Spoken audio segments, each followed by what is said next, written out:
الحمد للہ وکفا والصلاة والسلام علی عباده الذین اصطفى خصوصاً علی افضلہم وخاتم النبیین محمد الامین وعلی آلہ وصحبہ اجمعین اما بعد فاعوذ باللہ من الشیطان الرجیم بسم اللہ الرحمن الرحیم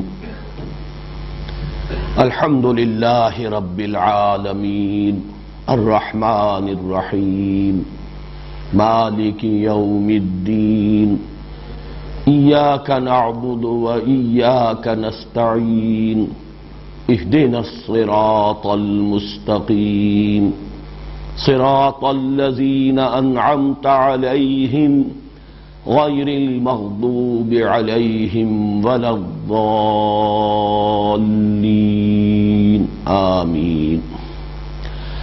رب اشرح لی صدری ویسر لی امری واحلل عقدۃ من لسانی یفقہوا قولی اللہم ربنا الہمنا رشدنا واعذنا من شرور انفسنا اللہم ارنا الحق حقا وارزقنا اتباعہ وارنا الباطل باطلا وارزقنا اجتنابہ اللہم ارحمنا بالقرآن العظیم واجعلہ لنا اماما ونورا وہدا ورحمہ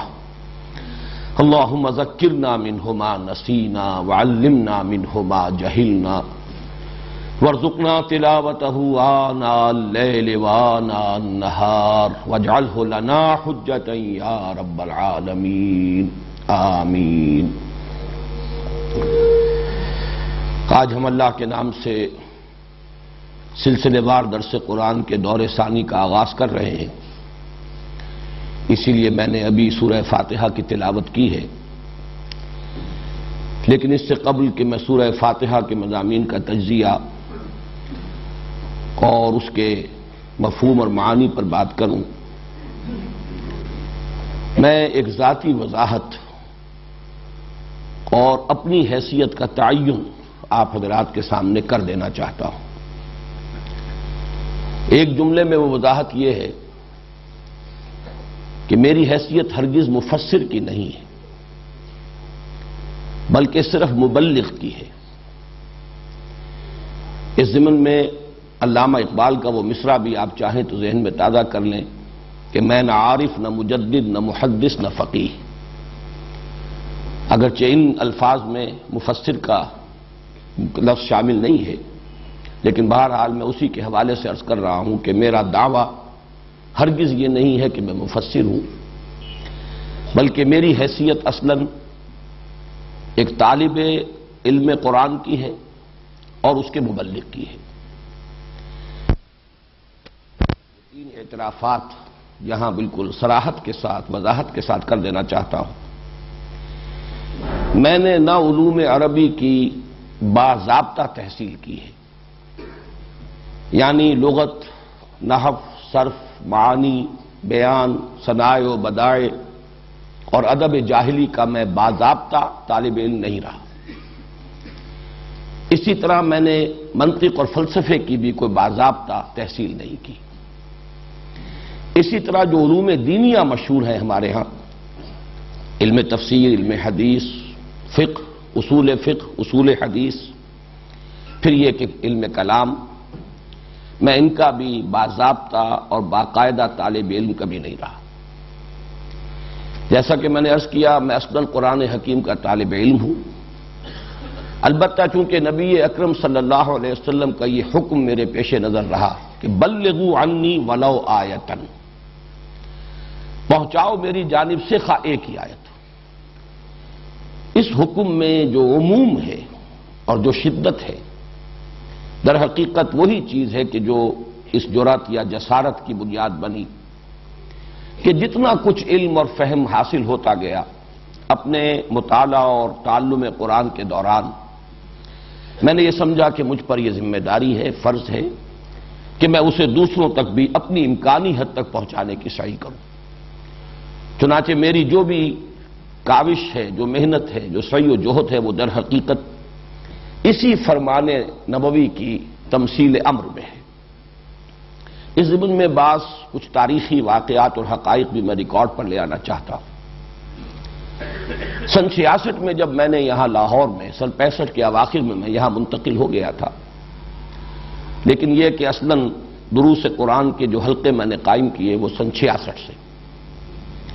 لیکن بہت سے میرے ساتھیوں کے علم میں ہوگا کہ میں نے اس کے لیے درس قرآن کا لفظ بھی استعمال نہیں کیا تھا، بلکہ کافی طویل عرصے تک میں نے اس کے لیے عنوان اختیار کیا تھا حلقہ ہائے مطالعہ قرآن۔ وہ مختلف مقامات پر اس شہر کی مختلف آبادیوں میں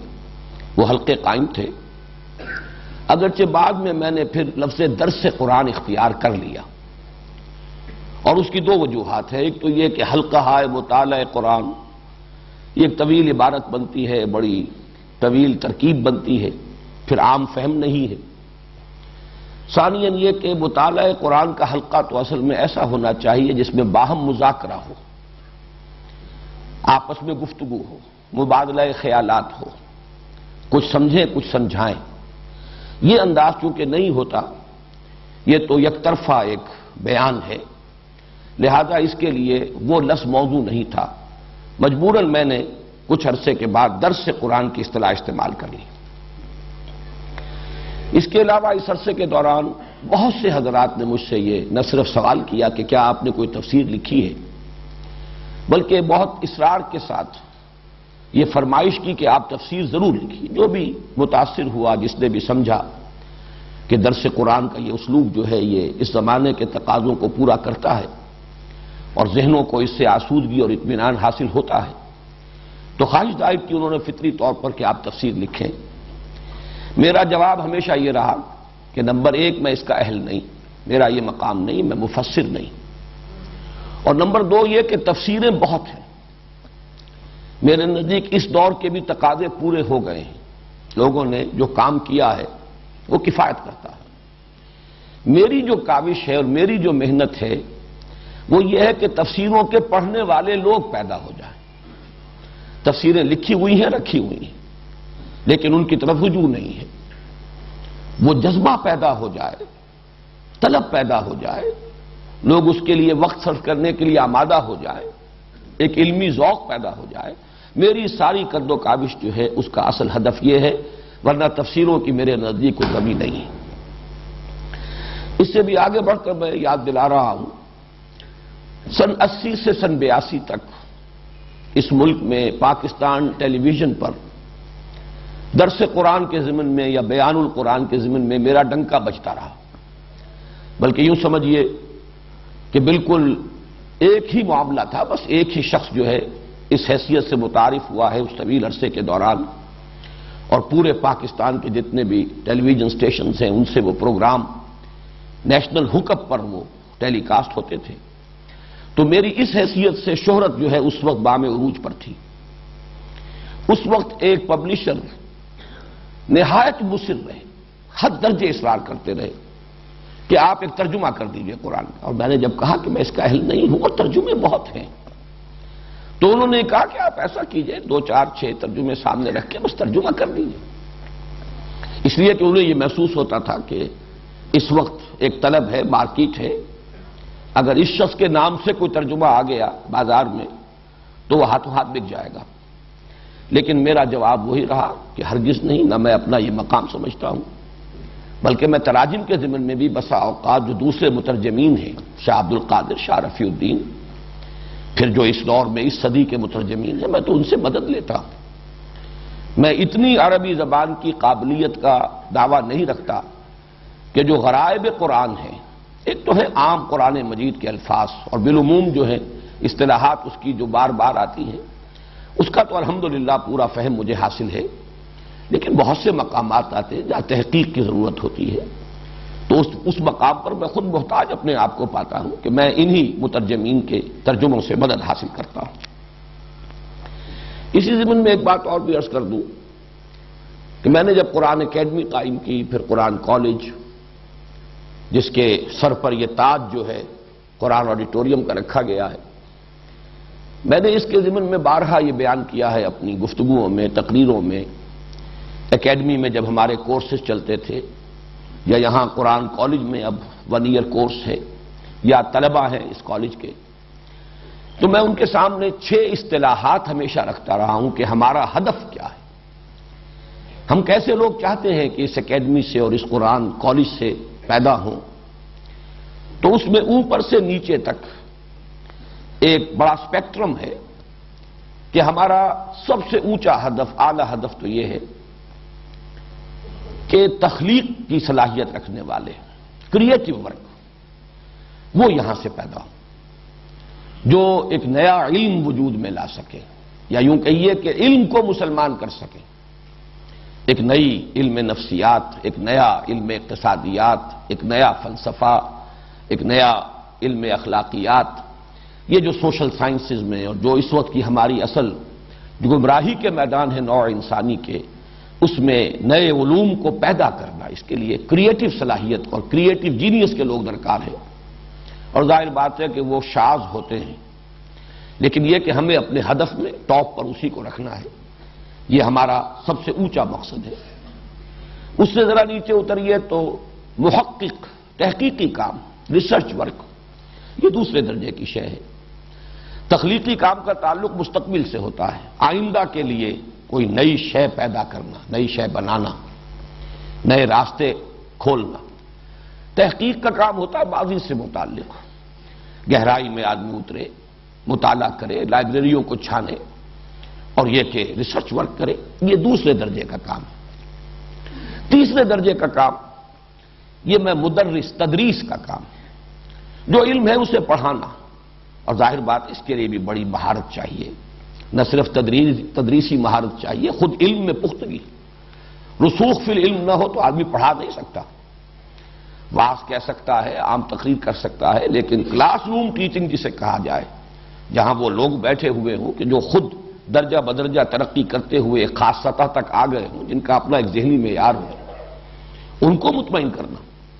یہ جو تدریس ہے، اسی کے ساتھ میں جوڑ رہا ہوں لفظ تفسیر کو۔ قرآن کے حوالے سے تدریس کسی بھی شے کی ہو سکتی ہے، قرآن کے حوالے سے یہی تفسیر ہے، لکھی جائے گی تو وہ کتابی شکل میں تفسیر بن جائے گی، اور اگر بیٹھ کر کلاس روم میں پڑھائی جائے گی تو وہ گویا کہ ایک تدریس کی شکل اختیار کر لے گی۔ یہ تیسرا درجہ ہے۔ چوتھا درجہ ہے تبلیغ۔ اس تبلیغ کے ساتھ البتہ ایک لفظ کا اضافہ کر لیجئے، وہی میں نے اپنا جو کتاب چاہے مسلمانوں پر قرآن مجید کے حقوق، اس میں اس عنوان جو ہے آخری، 5واں اور آخری حق، اس عنوان میں ان 2 الفاظ کو جمع کیا ہے، تبلیغ اور تبیین، بات کا پہنچا دینا اور واضح کر دینا۔ بات پہنچے تو پہنچنے کا حق ادا ہو جائے، تبلیغ ہو تو ابلاغ کا حق ادا ہو جائے۔ ظاہر بات ہے کہ ابلاغ کا حق ادا کرنے کے لیے ضرورت ہوتی ہے کہ جو مخاطب ہیں ان کی علمی سطح کیا ہے اسے ملحوظ رکھا جائے، ان کے اشکالات کیا ہیں انہیں حل کیا جا سکے۔ اگر یہ دونوں کام نہیں ہوں گے تو شاید تبلیغ تو ہو جائے، وما علینا الا البلاغ، ہم نے پہنچا دیا، بس ہمارے ذمے پہنچانے کی ذمہ داری تھی، لیکن تبیین، ابلاغ کا حق ادا نہیں ہوگا جب تک کہ بات تبیین کے مرحلے تک نہ آئے۔ یہ چوتھا درجہ ہے۔ 5واں درجہ اس سے نیچے اتر کر میں متعین کرتا رہا ہوں کہ ان سارے کاموں کے لیے ادارے درکار ہیں، تنظیمیں درکار ہیں۔ تو ظاہر بات ہے تنظیم بھی ایک کام ہے جس کی صلاحیت والے لوگ اگر ہمیں نہ ملیں گے تو یہ کام آگے نہیں بڑھ سکے گا۔ اس لیے کہ جن لوگوں کی ذہنی مناسبت نہ ہو، جن کا اپنا کوئی ہدف نہ بن چکا ہو، جن کا اپنا نصب العین یہ نہ ہو، اگر آپ تنخواہ پر ان کی صلاحیتیں بورو کریں اور ہائر کریں، ان کو امپلائی کر لیں اچھی سے اچھی سیلری دے کر، تب بھی وہ ایسے اداروں کا کام نہیں کر سکیں گے، انہیں آرگنائز نہیں کر سکیں۔ تو جو لوگ بھی اس کالج سے، اکیڈمی سے گزرے، پھر جن کو اس کے مقصد کے ساتھ مناسبت پیدا ہو جائے، اب ان میں جو لوگ ان 4 اوپر کے درجوں کی صلاحیت رکھتے ہیں وہ ان کاموں میں لگیں گے، لیکن 5واں درجہ تنظیم کا، اور اس سے بھی نیچے اتر کر 6واں درجہ انتظام کا، مینجمنٹ، یہ آرگنائزیشن سے بھی ذرا نیچے کی شے ہے۔ تو یہ 6 درجے ہیں اوپر سے لے کر نیچے تک، تحقیق بلکہ تخلیق، کریٹو ورک، پھر تحقیق، ریسرچ ورک، پھر تدریس، ٹیچنگ، اسی کے ساتھ تفسیر کا لفظ ایڈ کر دیجیے، پھر تبلیغ اور تبیین، اس کے بعد تنظیم اور انتظام۔ تو میں ہمیشہ یہ بیان کرتا رہا ہوں کہ یہ 6 ہیں، کوشش کرو، اللہ تعالیٰ تمہیں ہمت دے، سب سے اوپر کی سطح پر کام، آخر وہ بھی انسانوں ہی نے کیے ہیں اب تک، اور آئندہ بھی کریں گے تو وہی انسان ہوں گے۔ اور کچھ پتہ نہیں ہوتا اللہ نے کس میں کس کام کی صلاحیت رکھی ہے۔ بہرحال اگر اس درجے میں نہیں دوسرے میں، اس کے بعد بھی تیسرا ہے۔ تو میں نے یہ ساری بات اس لیے اس وقت آپ کے سامنے رکھی ہے کہ میں اپنے آپ کو چوتھے درجے کا آدمی سمجھتا ہوں۔ نہ میرے اندر صلاحیت کسی تخلیقی کام کی تھی، اور اس کا خود اپنا اس کے کچھ اپنے تقاضے ہوتے ہیں، وہ میرا دعویٰ نہیں۔ تحقیق یہ میرا مزاج نہیں، اور اس کے لیے بھی آدمی جو ہے بس کتابوں کا کیڑا بن جائے، لائبریریوں کے اندر ہی وہ ہمیشہ زندگی بسر کرے، یہ اس کے کچھ تقاضے ہوتے ہیں۔ اسی طرح جیسا کہ میں نے عرض کیا، تفسیر اور تدریس اس سطح کی، وہ بھی میرا دعویٰ نہیں، میرا مقام نہیں۔ میں اپنے آپ کو اس چوتھے درجے کا آدمی سمجھتا ہوں، مبلغ، تبلیغ، البتہ اس کے ساتھ تبیین، وہ میں بعد میں عرض کروں گا۔ اس کے ضمن میں میرا کچھ خیال ہے کہ میں اس دور کی سطح پر تبیین کی صلاحیت اللہ نے مجھے عطا کی ہے، اس کا کسی درجے میں حق ادا کر رہا ہوں۔ یہ ساری باتیں جو میں نے اب تک عرض کی ہیں، انہیں تو کوئی شخص چاہے تو انکسار کا نام دے لے کہ میں انکساری اور تواضع کی وجہ سے یہ باتیں کہہ رہا ہوں، حالانکہ واقعہ یہ نہیں ہے، اظہار حقیقت ہے جس کے اعتراف میں مجھے کوئی باک نہیں۔ میں چاہتا ہوں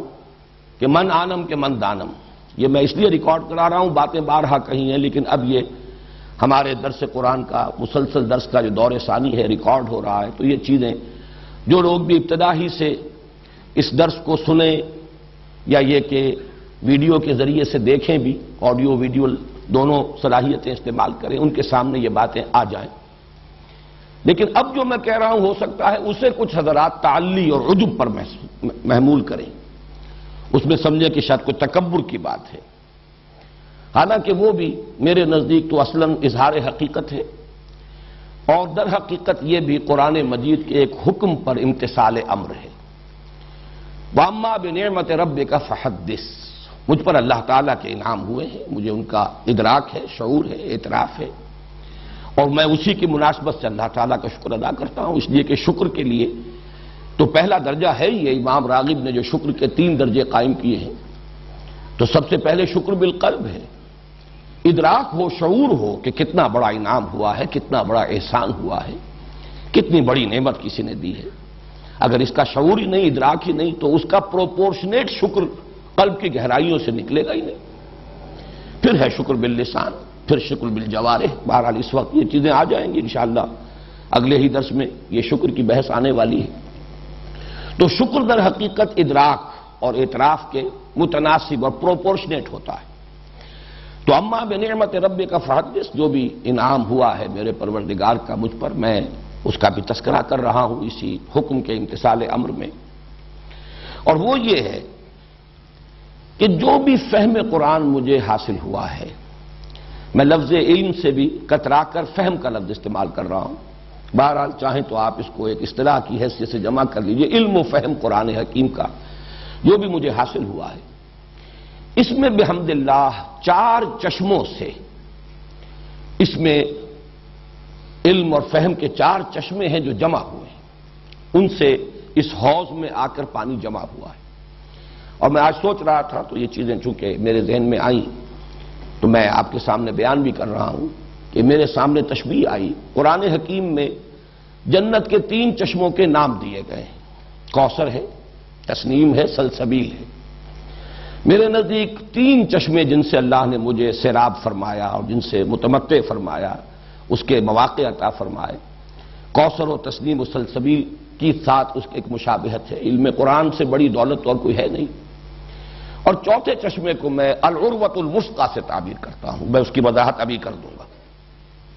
اس اعتبار سے میرے فہم قرآن میں جو جامعیت پیدا ہوئی ہے،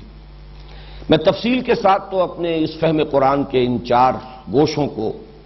یا اپنے فکر قرآنی کی 4 سورسز کو، یا میں نے یہ لفظ استعمال کیا ہے اپنے اس کتاب میں دعوت رجوع القرآن کا منظر اور پس منظر، یہ ڈائمنشنز ہیں، میری سوچ، میرے فکر، میرے فہم کی 4 ڈائمنشنز ہیں، تو میں تفصیل سے لکھ چکا ہوں اس کتاب کے اندر، ان سب کی وضاحت کے ساتھ میں بیان کر چکا ہوں کہ کس گوشے سے مجھے کیا کچھ حاصل ہوا ہے۔ پھر چونکہ کتابوں کے پڑھنے کا اتنا رواج رہا نہیں ہے آج کل، اور اب اختصار کے ساتھ یہ باتیں جب میں ریکارڈ کرا رہا ہوں تو یہ باتیں بھی میں آپ کے سامنے بیان کر رہا ہوں، تفصیل جن کو درکار ہو وہ میری اس کتاب کا مطالعہ کریں۔ یہ چار گوشے یا چار ڈائمنشنز یا چار سوتے یا چار چشمے جو جمع ہوئے ہیں میرے ہاں، ان میں سے سب سے پہلا ہے جس کے لیے عنوان ہے حرکت اور جہاد. تحریک، حرکت، انقلابی جذبہ، دعوت اور دعوت سے آگے بڑھ کر انقلاب. اس کے لیے میرے سورسز، اور یہ ذرا نوٹ کر لیجئے، یہ میری اپنی صنعت لفظی نہیں ہے، میں کوئی ادیب آدمی نہیں ہوں، لیکن یہ کہ یہ اللہ تعالیٰ کی طرف سے ہے کہ یہ تثنیہ کے صیغے کو جمع کر دیا اللہ نے میرے لیے، میرے ان چار چشموں کے عنوانات کے لیے. ابوین، یہ میرے دو باپ ہیں، اس لیے کہ وہ دو حضرات جو ہیں ان دونوں کے نام ابو سے ہیں، ابو الاعلی اور ابو الکلام. یہ ابوین ہیں میرے اس فکر، میری اس سوچ کے. یہ یوں کہیے کہ عام اصطلاح میں پیر اور پھر دادا پیر، یہ ہمارے ہاں اصطلاحات استعمال ہوتی ہیں. میرے فہم قرآن کے اندر سب سے بڑا حصہ اسی کا ہے. سب سے بڑا اس لیے کہہ رہا ہوں کہ میری زندگی جس رخ پر بھی اب تک گزری ہے، اور اب تو اصل تو گزر ہی چکی ہے، اب تو یوں سمجھیے کہ بہت تھوڑا سا حصہ باقی ہے. والعصر والی بات ہے، دن گزر چکا، یہ تو عصر کا وقت ہے. اس اعتبار سے جس کام میں میری زندگی گزری ہے اس میں میری دلچسپیوں میں اور میرے وقت اور میری صلاحیت کے صرف میں سب سے بڑا اثر جو ہے وہ انہی دو حضرات کا ہے. ظاہر بات ہے ان میں اولین جو تعلق قائم ہوا وہ مولانا مودودی سے، ابو الاعلی مودودی. البتہ یہ کہ یہ بات مجھ پر ابتدا ہی میں منکشف ہو گئی تھی کہ اس کا نقطہ آغاز در حقیقت مولانا ابو الکلام آزاد ہے. میں اس اعتبار سے کہہ رہا ہوں کہ سب سے زیادہ مجھ پر اسی کی چھاپ ہے کہ وہ حرکت اور جہاد. ابو الکلام نے حزب اللہ بنائی تھی 1913 میں، مولانا مودودی نے جماعت اسلامی کی تاسیس کی 1941 میں. دونوں کے ہدف ایک ہی مقصد. اور میں نے بھی پھر الحمدللہ کہ اگرچہ میں جماعت اسلامی سے مایوس ہوا کہ وہ سیاست کی بھول بھلائیوں میں گم ہو گئی ہے، اس اصل مقصد کو ترک کر چکی ہے، لیکن بہرحال میں نے اسی تسلسل کو برقرار رکھنے کے لیے تنظیم اسلامی قائم کی. بلکہ بعض اعتبارات سے میں مولانا ابو الکلام سے زیادہ قریب ہو گیا، بہی معنی کہ ہم نے تنظیم اسلامی کے لیے بھی بیعت کی اساس کو اختیار کیا. مولانا مودودی نے ایک خاص وقت کے تقاضوں سے شاید زیادہ متاثر ہو کر ایک دستوری اور آئینی تنظیم بنائی. مولانا آزاد نے 1913 میں بیعت کی بنیاد پر حزب اللہ قائم کی تھی. گویا کہ جو اصل ہے اس کی بنیاد، اس کی طرف بھی رجوع کرنے کی اللہ نے توفیق دی. ایک اور اعتبار سے بھی مجھے اب مولانا ابو الکلام آزاد سے کچھ زیادہ نسبت قائم ہو رہی ہے کہ وہ بھی ایک طوفان کے مانند جب اٹھے تھے تو تحریک خلافت کے عنوان سے اٹھے تھے. شروع میں رجوع الی القرآن، امر بالمعروف نہی عن المنکر، جہاد، یہ تصورات بھی تھے، لیکن پھر ان کی زندگی کا وہ دور جو تھا تحریک خلافت جو تھی، اس میں ان کے اصل جوہر نمایاں ہوئے. ان کی تصنیف و تالیف یا تحریر کے جوہر تو زیادہ نمایاں ہوئے تھے الہلال اور بلاغ کے ذریعے سے، لیکن ان کی خطابت کی صلاحیت اور ان کے اندر جو جوش عمل بھرا ہوا تھا وہ تحریک خلافت میں ظاہر ہوا. بہرحال میرے اس فہم قرآن کا سب سے پہلا سورس میرے دو ابوین سید ابو الاعلی مودودی اور مولانا ابو الکلام آزاد. دوسرا تعمق، گہرائی اور نظم قرآن کے سلسلے میں یہ ایک دوسرا بالکل گوشہ ہے. میں اس گہرائی کے لیے کبھی کبھی مثال دیا کرتا ہوں کہ ایک ہے ٹیلیسکوپک ویو لیتا ہے کوئی شخص تو آپ کو معلوم ہے کہ کروڑ میل کا وہ مشاہدہ کر رہا ہوتا ہے، اس کا جو اس وقت رینج ہوتا ہے مشاہدے کا کروڑوں میل. ایک مائکروسکوپ پر ایک نقطے کے اوپر فوکس کر کے جب مائکروسکوپ جو ہے وہ وہاں پر جما دی جاتی ہے، اس کا لینس فوکس کر دیا جاتا ہے تو پھر اسے اس کے اندر جو بھی عجائب و غرائب ہیں وہ نظر آتے ہیں. تو قرآن کا بھی ایک انداز یہ ہے کہ اس کا ایک برڈز آئی ویو، اس کا ایک جنرل ورلڈ ویو، اور پھر اس کے لیے بھی برڈز آئی ویو، ایک یہ انداز ہے. اور یہ بھی ضروری ہے، ورنہ ہو سکتا ہے کہ ایک آدمی بڑی باریکیوں ہی کے اندر الجھ کر رہ جائے اور بڑی بڑی حقیقتیں اس کی نگاہ سے اوجھل ہو جائیں، بڑے بڑے حقائق کی طرف سے ذہول ہو جائے اور بال کی کھال اتارنے میں ایک شخص اپنی زندگی گزار دے. تو الحمدللہ کہ جہاں پہلی سورس میں وہ ایک وسعت ہے، وسعت اور حرکت، یہ دوسری سورس تعمق، گہرائی، فوکس کرنا اور اسی میں پھر نظم قرآن کے جو بہت سے پہلو ہیں وہ نمایاں ہوئے ہیں۔ یہاں بھی ہی این، یہ لفظ میں خود وضع کر رہا ہوں اس لیے کہ مولانا اصلاحی اور مولانا فراحی یہ دو اسی نام کی مشابہت سے، جیسے ابو کے مناسبت سے میں نے ابوین کہا ہے، تو یہ ہی این یہ میری دوسری سورس ہے، نظم قرآن، اور اس کے اعتبار سے قرآن مجید کے علم و فہم کی جو ڈائمنشن ہے جو سامنے آتی ہے۔ تیسرا ہے فکر جدید کے حوالے سے، اور فکر جدید کے حوالے سے دو کام ہیں جو اصل میں کرنے کے ہیں، اور ان میں جو بھی مجھے حاصل ہوا ہے وہ بھی دو شخصیتوں کا میں ابھی نام لوں گا، وہ دکترین ہیں، میں عربی تلفظ استعمال کر رہا ہوں، دکترین، دو ڈاکٹرز ہیں، لیکن یہ کہ وہ فکر جدید کے حوالے سے کرنے کا کام کیا ہے؟ ایک تو یہ کہ قرآن کی روشنی میں فکر جدید کا تجزیہ، اس میں کیا صحیح ہے کیا غلط ہے، اس لیے کہ اس کو ٹوٹل ریجیکٹ کر دینا بھی یہ بھی محرومی ہے، اس لیے کہ اس میں یقیناً بہت سے موتی موجود ہیں، انسانی فکر کا ارتقاء ہوا ہے، انسانی علم کا ارتقاء ہوا ہے، جہاں سائنٹیفک ارتقاء ہوا ہے وہاں سوشل ایوولوشن کا پروسیس بھی جاری رہا ہے۔ ان چیزوں کو جب تک انکارپوریٹ نہیں کیا جائے گا اس وقت جس فکر کی ہم بنیاد ڈال رہے ہیں تو محرومی ہوگی، وہ ایسے ہی ہوگا جیسے کہ وقت کے تقاضے کو پورا کرنے سے قاصر رہے گا۔ اس اعتبار سے قرآن کی روشنی میں فکر جدید کا تجزیہ کہ اس میں صحیح کیا ہے غلط کیا ہے، حق کتنا ہے باطل کتنا ہے، اور پھر فکر جدید میں جو صحیح ہو حصہ اسے اس فہم قرآن میں انکارپوریٹ کرنا، شامل کرنا، ورنہ یہ کہ اس دور کی تبلیغ کا حق ادا نہیں، تبیین کا حق ادا نہیں ہو سکتا۔ صرف تبلیغ تو ہو جائے گی جیسا کہ میں نے پہلے عرض کیا تھا، اور آدمی یہ سمجھ لے گا ما علینا الا البلاغ، ہمارے ذمے تو بس پہنچانے کی ذمہ داری تھی، لیکن اگر آپ فکر جدید کا جو حصہ صحیح ہے اگر اس کو انکارپوریٹ نہیں کریں گے اپنے اس فہم قرآن میں تو پھر اس دور میں تبیین قرآن کا حق ادا نہیں ہوگا۔ ان دونوں پہلوؤں سے ڈاکٹر رفیع الدین اور ڈاکٹر اقبال، یہ دونوں بہت سے حضرات کے علم میں ہے، حکمت اقبال کے نام سے کتاب ان کی آج کل حکمت قرآن جو پرچہ ہمارا انجمن کا شائع ہو رہا ہے، تسلسل کے ساتھ کتاب شائع ہو رہی ہے، تو یہ ڈاکٹر رفیع الدین اور ان کی ایک کتاب بہت اہم ہے، قرآن اور علم جدید۔ لیکن یہ کہ یہ ساری چیزیں در حقیقت ڈاکٹر رفیع الدین کا بھی کہنا یہ ہے کہ اصل میں علامہ اقبال سے ماخوذ ہے، تو یہ ڈاکٹرین جو ہیں یہ میری تیسری سورس ہے۔ چوتھی سورس بھی کہہ لیجئے، لیکن یہ کہ میں ان تین کے لیے جو اب تک میں نے بیان کیے ہیں، میں نے چشموں کی تشبیہ اختیار کی ہے، کوثر و تسنیم و سلسبیل، لیکن چوتھے کو میں العروۃ الوثقی کہہ رہا ہوں۔ العروۃ الوثقی، عروہ کہتے ہیں کنڈے کو، وثقی بہت مضبوط کنڈا، جس کو آدمی تھام لے تو گویا کہ اسے سہارا مل گیا اور اس کے لیے تحفظ ہے، بچاؤ ہے۔ کہیں آدمی پھسلنے کا اندیشہ ہے تو کسی چیز پر ہاتھ ڈال لیتا ہے، کہیں گر رہا تھا اگر اونچائی سے درمیان میں کوئی کنڈا ہاتھ میں آ گیا اس کو پکڑ لیا، اسے لٹکا ہوا ہے تو اب اس کنڈے ہی میں اس کی جان ہے، اس لیے کہ یہ کنڈا اگر اپنی جگہ سے نکل گیا تو بھی نیچے گر جائے گا، اور اگر کنڈا چھوٹ گیا ہاتھ سے تب بھی وہ برباد ہو جائے گا۔ تو العروۃ الوثقی یہ قرآن مجید کی اصطلاح ہے، فقد استمسک بالعروۃ الوثقی۔ تو یہ چوتھی سورس جو ہے یہ محض سورس نہیں ہے بلکہ میرے لیے حفاظت اور تحفظ اور بچاؤ کا بہت بڑا ذریعہ العروۃ الوثقی رہا ہے۔ اور یہ کیا ہے؟ اس میں ایک ہے تمسک بالاسلاف، ایک تسلسل ہے امت کا، 1400 برس یہ امت کی تاریخ ہے، اس میں بڑی روشنی ہے، اس میں ہمارے اسلاف کے بڑے کارنامے ہیں، پھر اس میں جو تسلسل ہے اور اس تسلسل کے ساتھ جن چیزوں پر اجماع ہو گیا ہے ان کے ساتھ جڑے رہنا،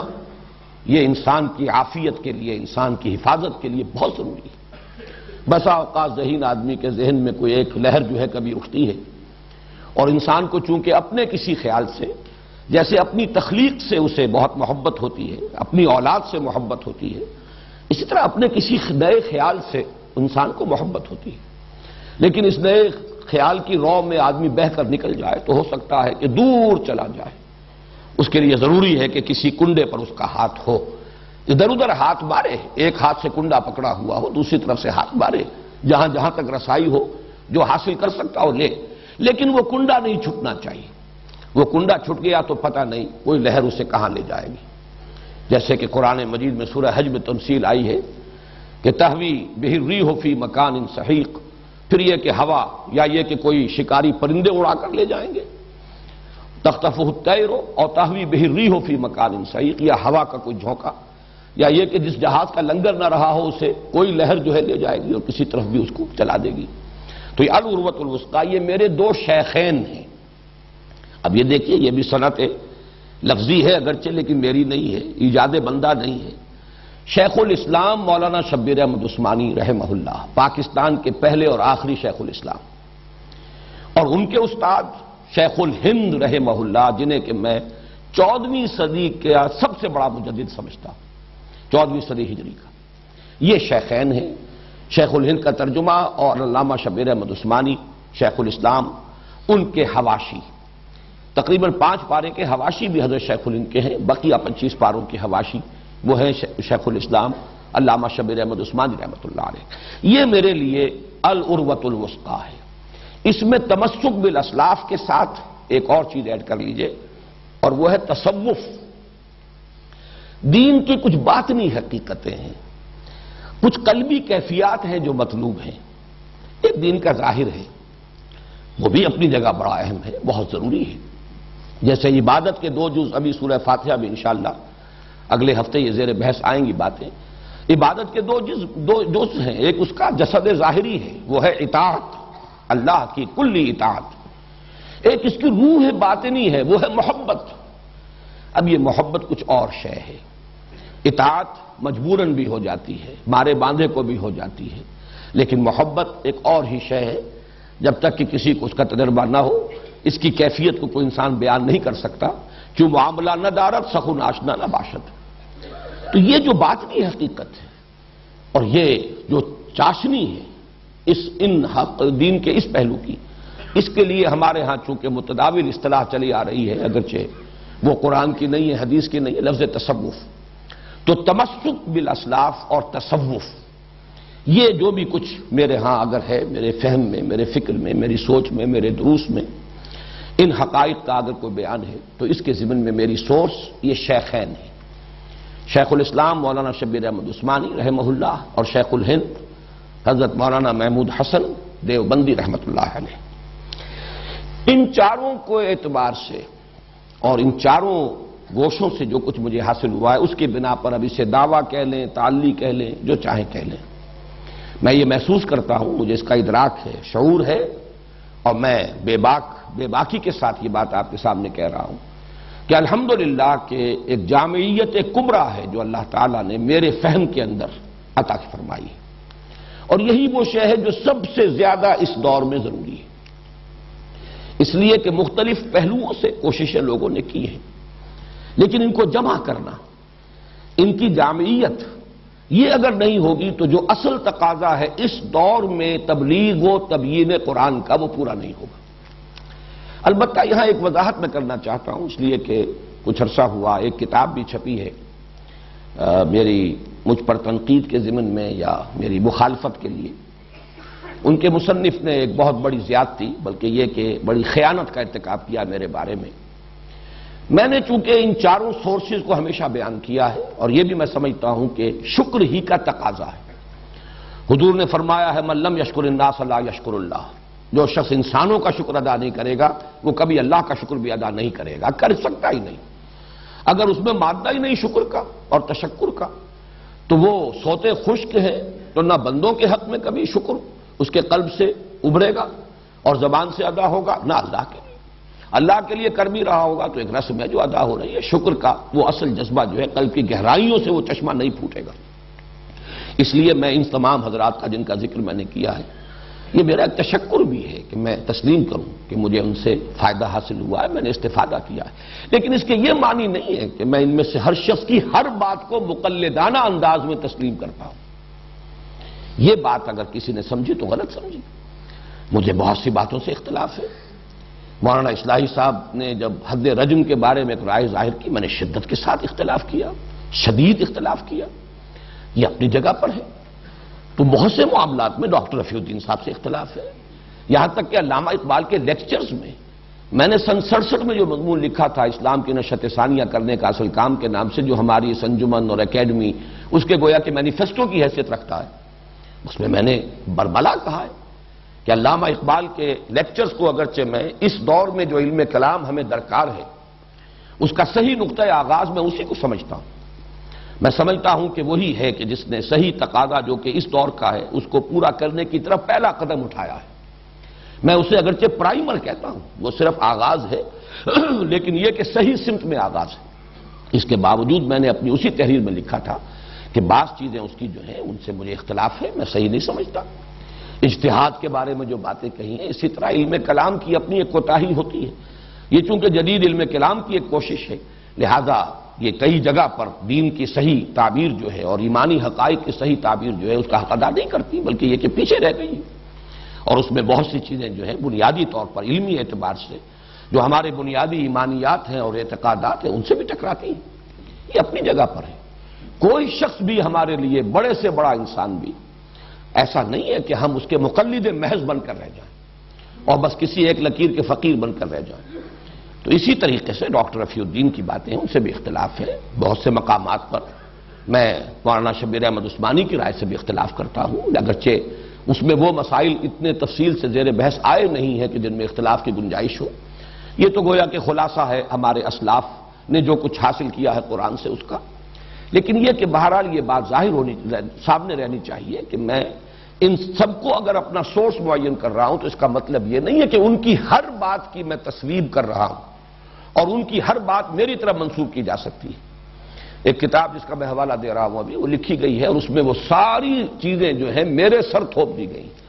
حتیٰ کہ مولانا اصلاحی صاحب کا جو رجم کا معاملہ وہ بھی میرے سر تھوپ دیا گیا، چونکہ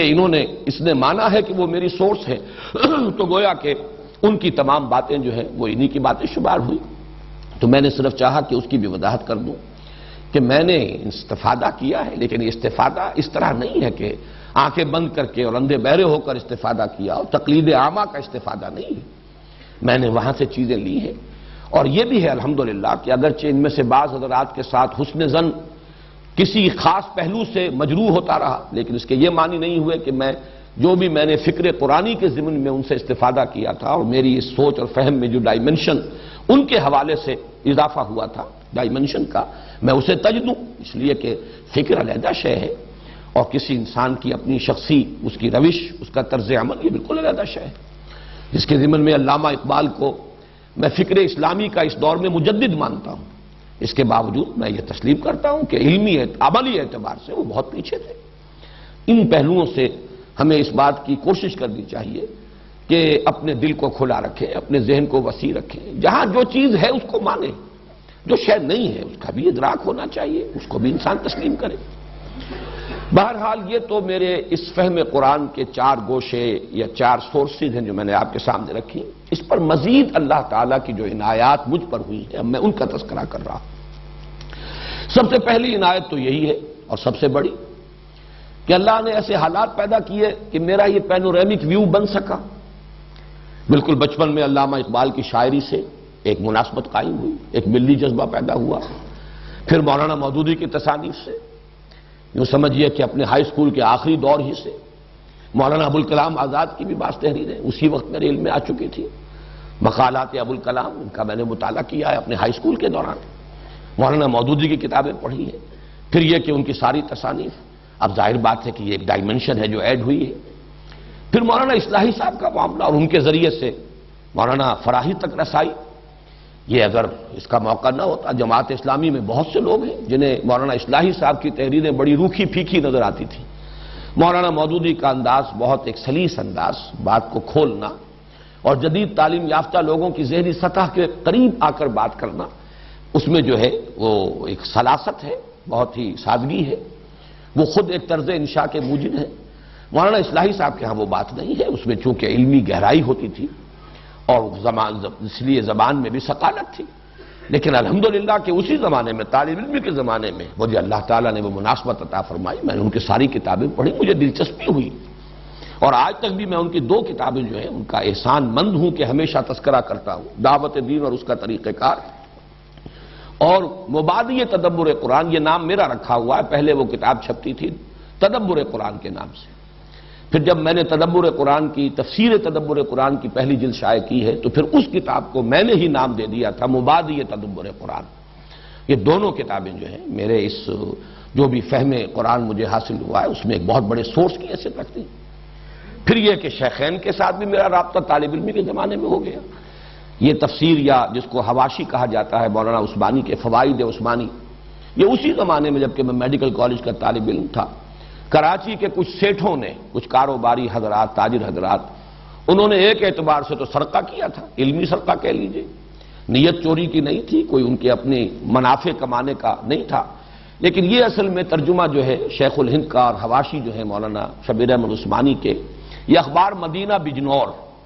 اس کے پاس اس کے تمام حقوق تھے۔ اب یہ کہ ہندوستان سے یہ تفسیر یہاں پہنچے تو کیسے پہنچے، پھر ان کے اپنے حالات جو ہیں اتنے خراب ہو چکے تھے، معیار طباعت کو بھی ہندوستان کے حالات جو ہو گئے مسلمانوں کے پارٹیشن کے وقت اور اس کے فوراً بعد، تو کوئی آسان کام نہیں تھا۔ تو پھر کچھ تاجروں نے ان کی اجازت لیے بغیر، اس معنی میں وہ سرقہ تھا، ان کی اجازت لیے بغیر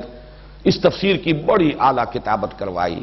اور اسے ہانگ کانگ سے طبع کرایا، بہت موٹے کاغذ پر بہت عمدہ طباعت کے ساتھ یہ آئی،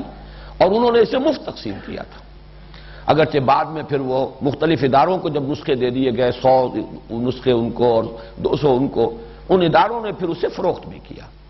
چنانچہ میں اپنے میڈیکل کالج کے دوسرے، تیسرے، چوتھے سال کے دوران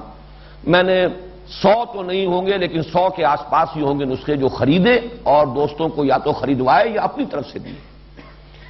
وہ 5 روپے سے لے کر 30 روپے تک مجھے یاد ہے رینج، شروع میں وہ 5 روپے میں نسخہ مل جاتا تھا اور اس کے بعد آخری جو تھا وہ 30 روپے میں۔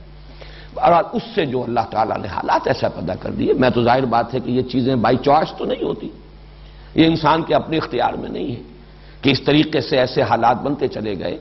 اور اس کے بعد پھر یہ کہ ڈاکٹر رفیع الدین اور خاص طور پر پروفیسر یوسف سلیم چشتی، ان سے جو روابط قائم ہوئے، ان کے حوالے سے علامہ اقبال کے فکر کی جو خاص طور پر فارسی میں جو ان کا فلسفہ ہے اور فکر ہے اس سے آشنائی ہوئی، تو یہ اللہ کا فضل اور کرم ہے، اسی کی طرف سے یہ حالات ہوتے ہیں۔ لہذا سب سے بڑی تو یہی مجھ پر اللہ کی عنایت ہے۔ میں اس کے لیے عرض کروں گا کہ قرآن مجید میں جیسے کہ سورہ بنی اسرائیل میں آیا ہے حضور سے خطاب کر کے، ان فضلہ کان علیک کبیرا، اے نبی آپ پر اللہ کا بہت بڑا فضل ہوا ہے۔ تو اس کا ایک عکس، چاہے وہ ادنا عکس ہے، میں سمجھتا ہوں کہ مجھ پر بھی اللہ تعالیٰ کا یہ کرم ہوا ہے کہ یہ کیفیات اور حالات ایسے ہو گئے کہ میں ان تمام گوشوں سے واقف ہوا۔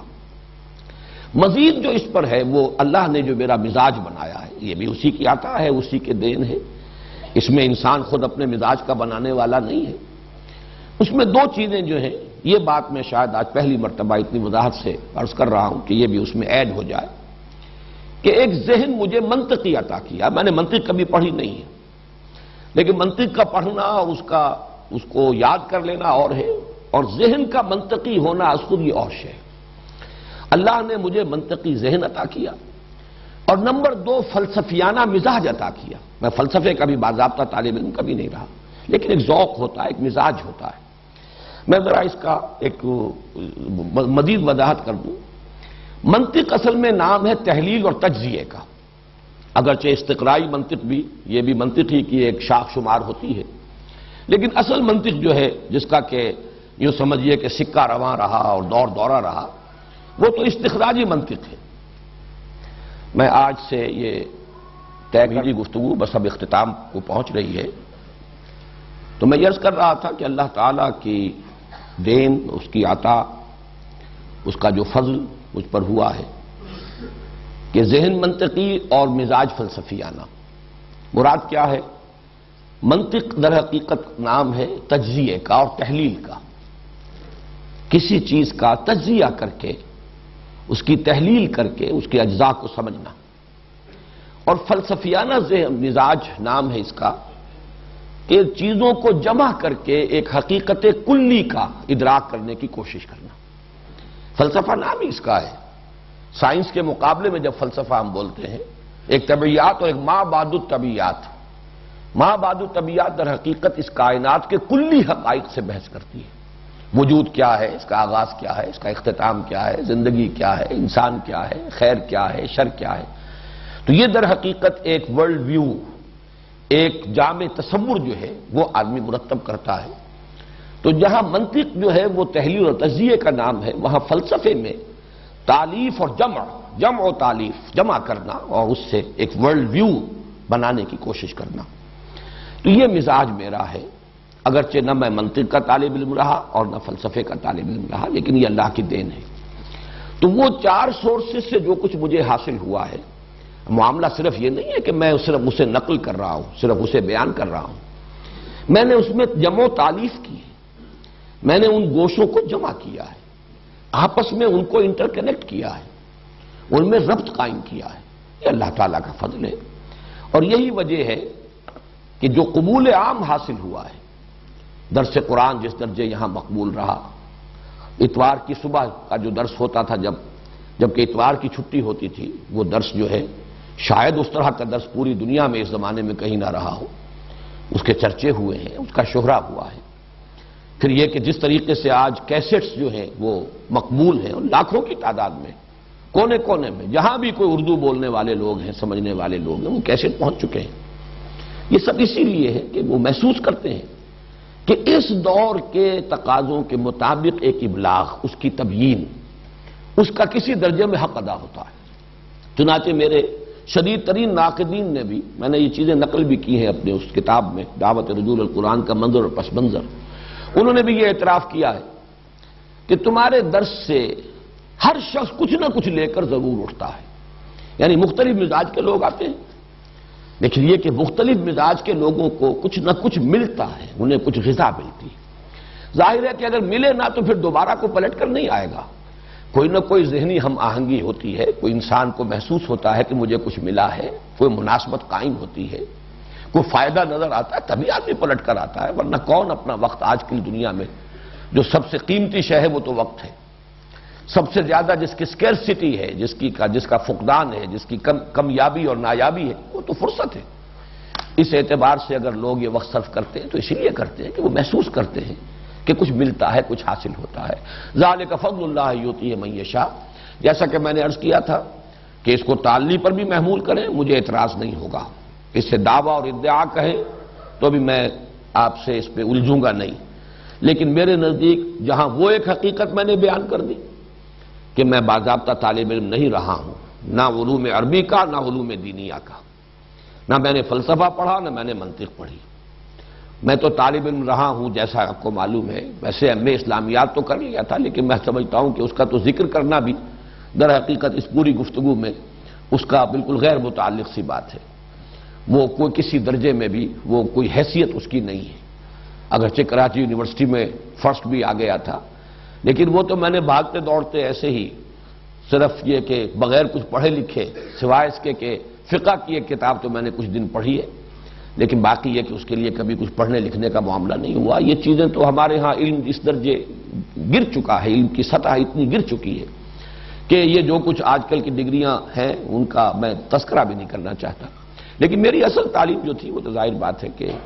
کچھ سائنس کی تھی، کچھ پھر طب کی تھی۔ بہرحال یہ میں نے اپنے ایک ذاتی حیثیت کا تعین جو ہے میں نے ضروری سمجھا کہ اب جو ہم یہ درس قرآن سلسلے وار شروع کر رہے ہیں تو میں اس بات کو ریکارڈ پر لے آؤں۔ اب آئیے سورہ فاتحہ۔ سورہ فاتحہ کے ضمن میں بھی آج صرف ابتدائی تمہیدی مباحث پورے ہو سکیں گے، پھر اس سورہ مبارکہ کے 3 حصے ہیں جن میں سے ہم کوشش کریں گے کہ ایک حصہ کل پورا پڑھ لیں، بقیہ 2 حصے اگلے ہفتے کی 2 نشستوں میں مکمل ہوں گے۔ سب سے پہلی بحث جو ہے اس کے تعارفی یا تمہیدی مباحث میں سے وہ ہے کہ یہ قرآن حکیم کی پہلی صورت ہے، اور یہ پہلی صورت ہونا دونوں اعتبارات سے، مصحف کی پہلی صورت تو ہے ہی، سبھی جانتے ہیں، اور اسی اعتبار سے اس کا نام ہے الفاتحہ۔ فتح کہتے ہیں کھولنے کو، فتح یفتح کھولنا، مفتاح کہتے ہیں کنجی کو جس سے تالا کھل جائے، چابی۔ الفاتحہ کھولنے والی، یعنی دی اوپننگ سورہ آف دی قرآن۔ یہ انگریزی کا لفظ زیادہ اس کی مناسبت کو ظاہر کر رہا ہے، فاتحہ کی اوپننگ سورہ۔ تو یہ در حقیقت قرآن مجید کی، مصحف کی تو پہلی صورت ہے ہی، لیکن یہ نوٹ کر لیجئے کہ ترتیب نزولی میں بھی پہلی مکمل سورت جو حضور پر نازل ہوئی وہ یہی ہے، اگرچہ وہ ترتیب نزولی کا میں عرض کر چکا ہوں تمہیدی مباحث میں، تعارف قرآن میں، کہ پورے یقین اور جزم کے ساتھ اور حتمی طور پر کہنا تو بہت مشکل ہے، اختلافی آراء موجود ہیں، لیکن تقریباً اجماع ہے اس پر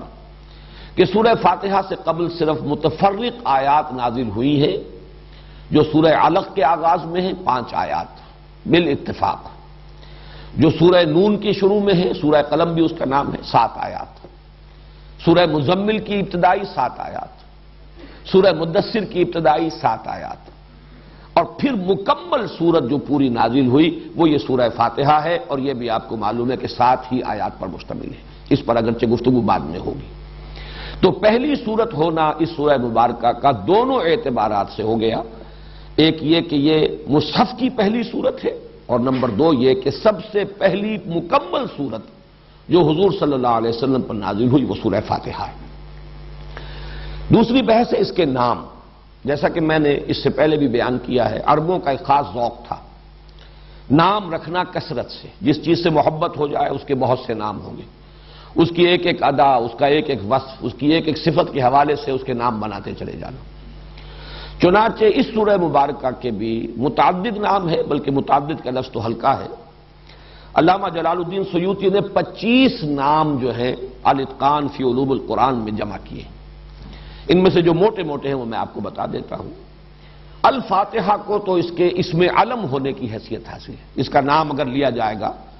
جو بالکل ایکسکلوسیو ہے وہ ہے سورۃ الفاتحہ، میں بیان کر چکا ہوں وہ اس اعتبار سے بھی کہ اوپننگ سورہ ہے قرآن مجید کی۔ اس کے بعد اس کی جامعیت کے اعتبار سے 2 نام بہت معروف ہیں اور مشہور ہیں، ام القرآن اور اساس القرآن۔ اساس بنیاد کو کہتے ہیں جس پر کوئی عمارت تعمیر ہو،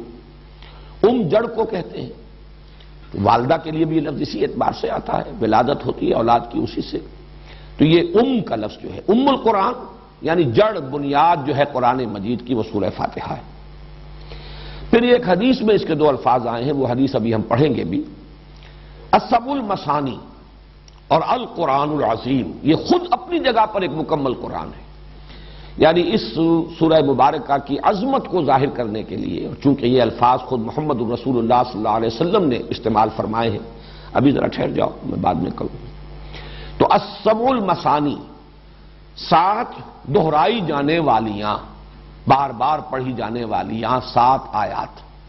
اور القرآن العظیم یہ بھی اس کا ایک نام ہے، یہ خود اپنی جگہ ایک مکمل قرآن ہے اور عظمت والا قرآن ہے۔ پھر جو اس کے مضامین ہیں اور پھر اس کے جو مختلف اجزاء ہیں اس کے اعتبار سے سورۃ الحمد، سورۃ الشکر، سورۃ الصلاح، سورۃ السؤال، سورۃ المناجات، یہ مختلف نام ہیں۔ الکافیہ، الشافیہ اور الشفا، الوافیہ، الراقیہ، راقیہ رقی کہتے ہیں جھاڑ پھونک کر یہ کچھ پڑھنے کو، یہ سورہ فاتحہ جو ہے یہ اس اعتبار سے بھی اس کو مسلسل پڑھ کر کئی بار اگر پھونکا جائے، یہ بھی چیزیں ہیں کہ جو ثابت ہیں اور ان کے اندر ہمارے اسلاف کا یہ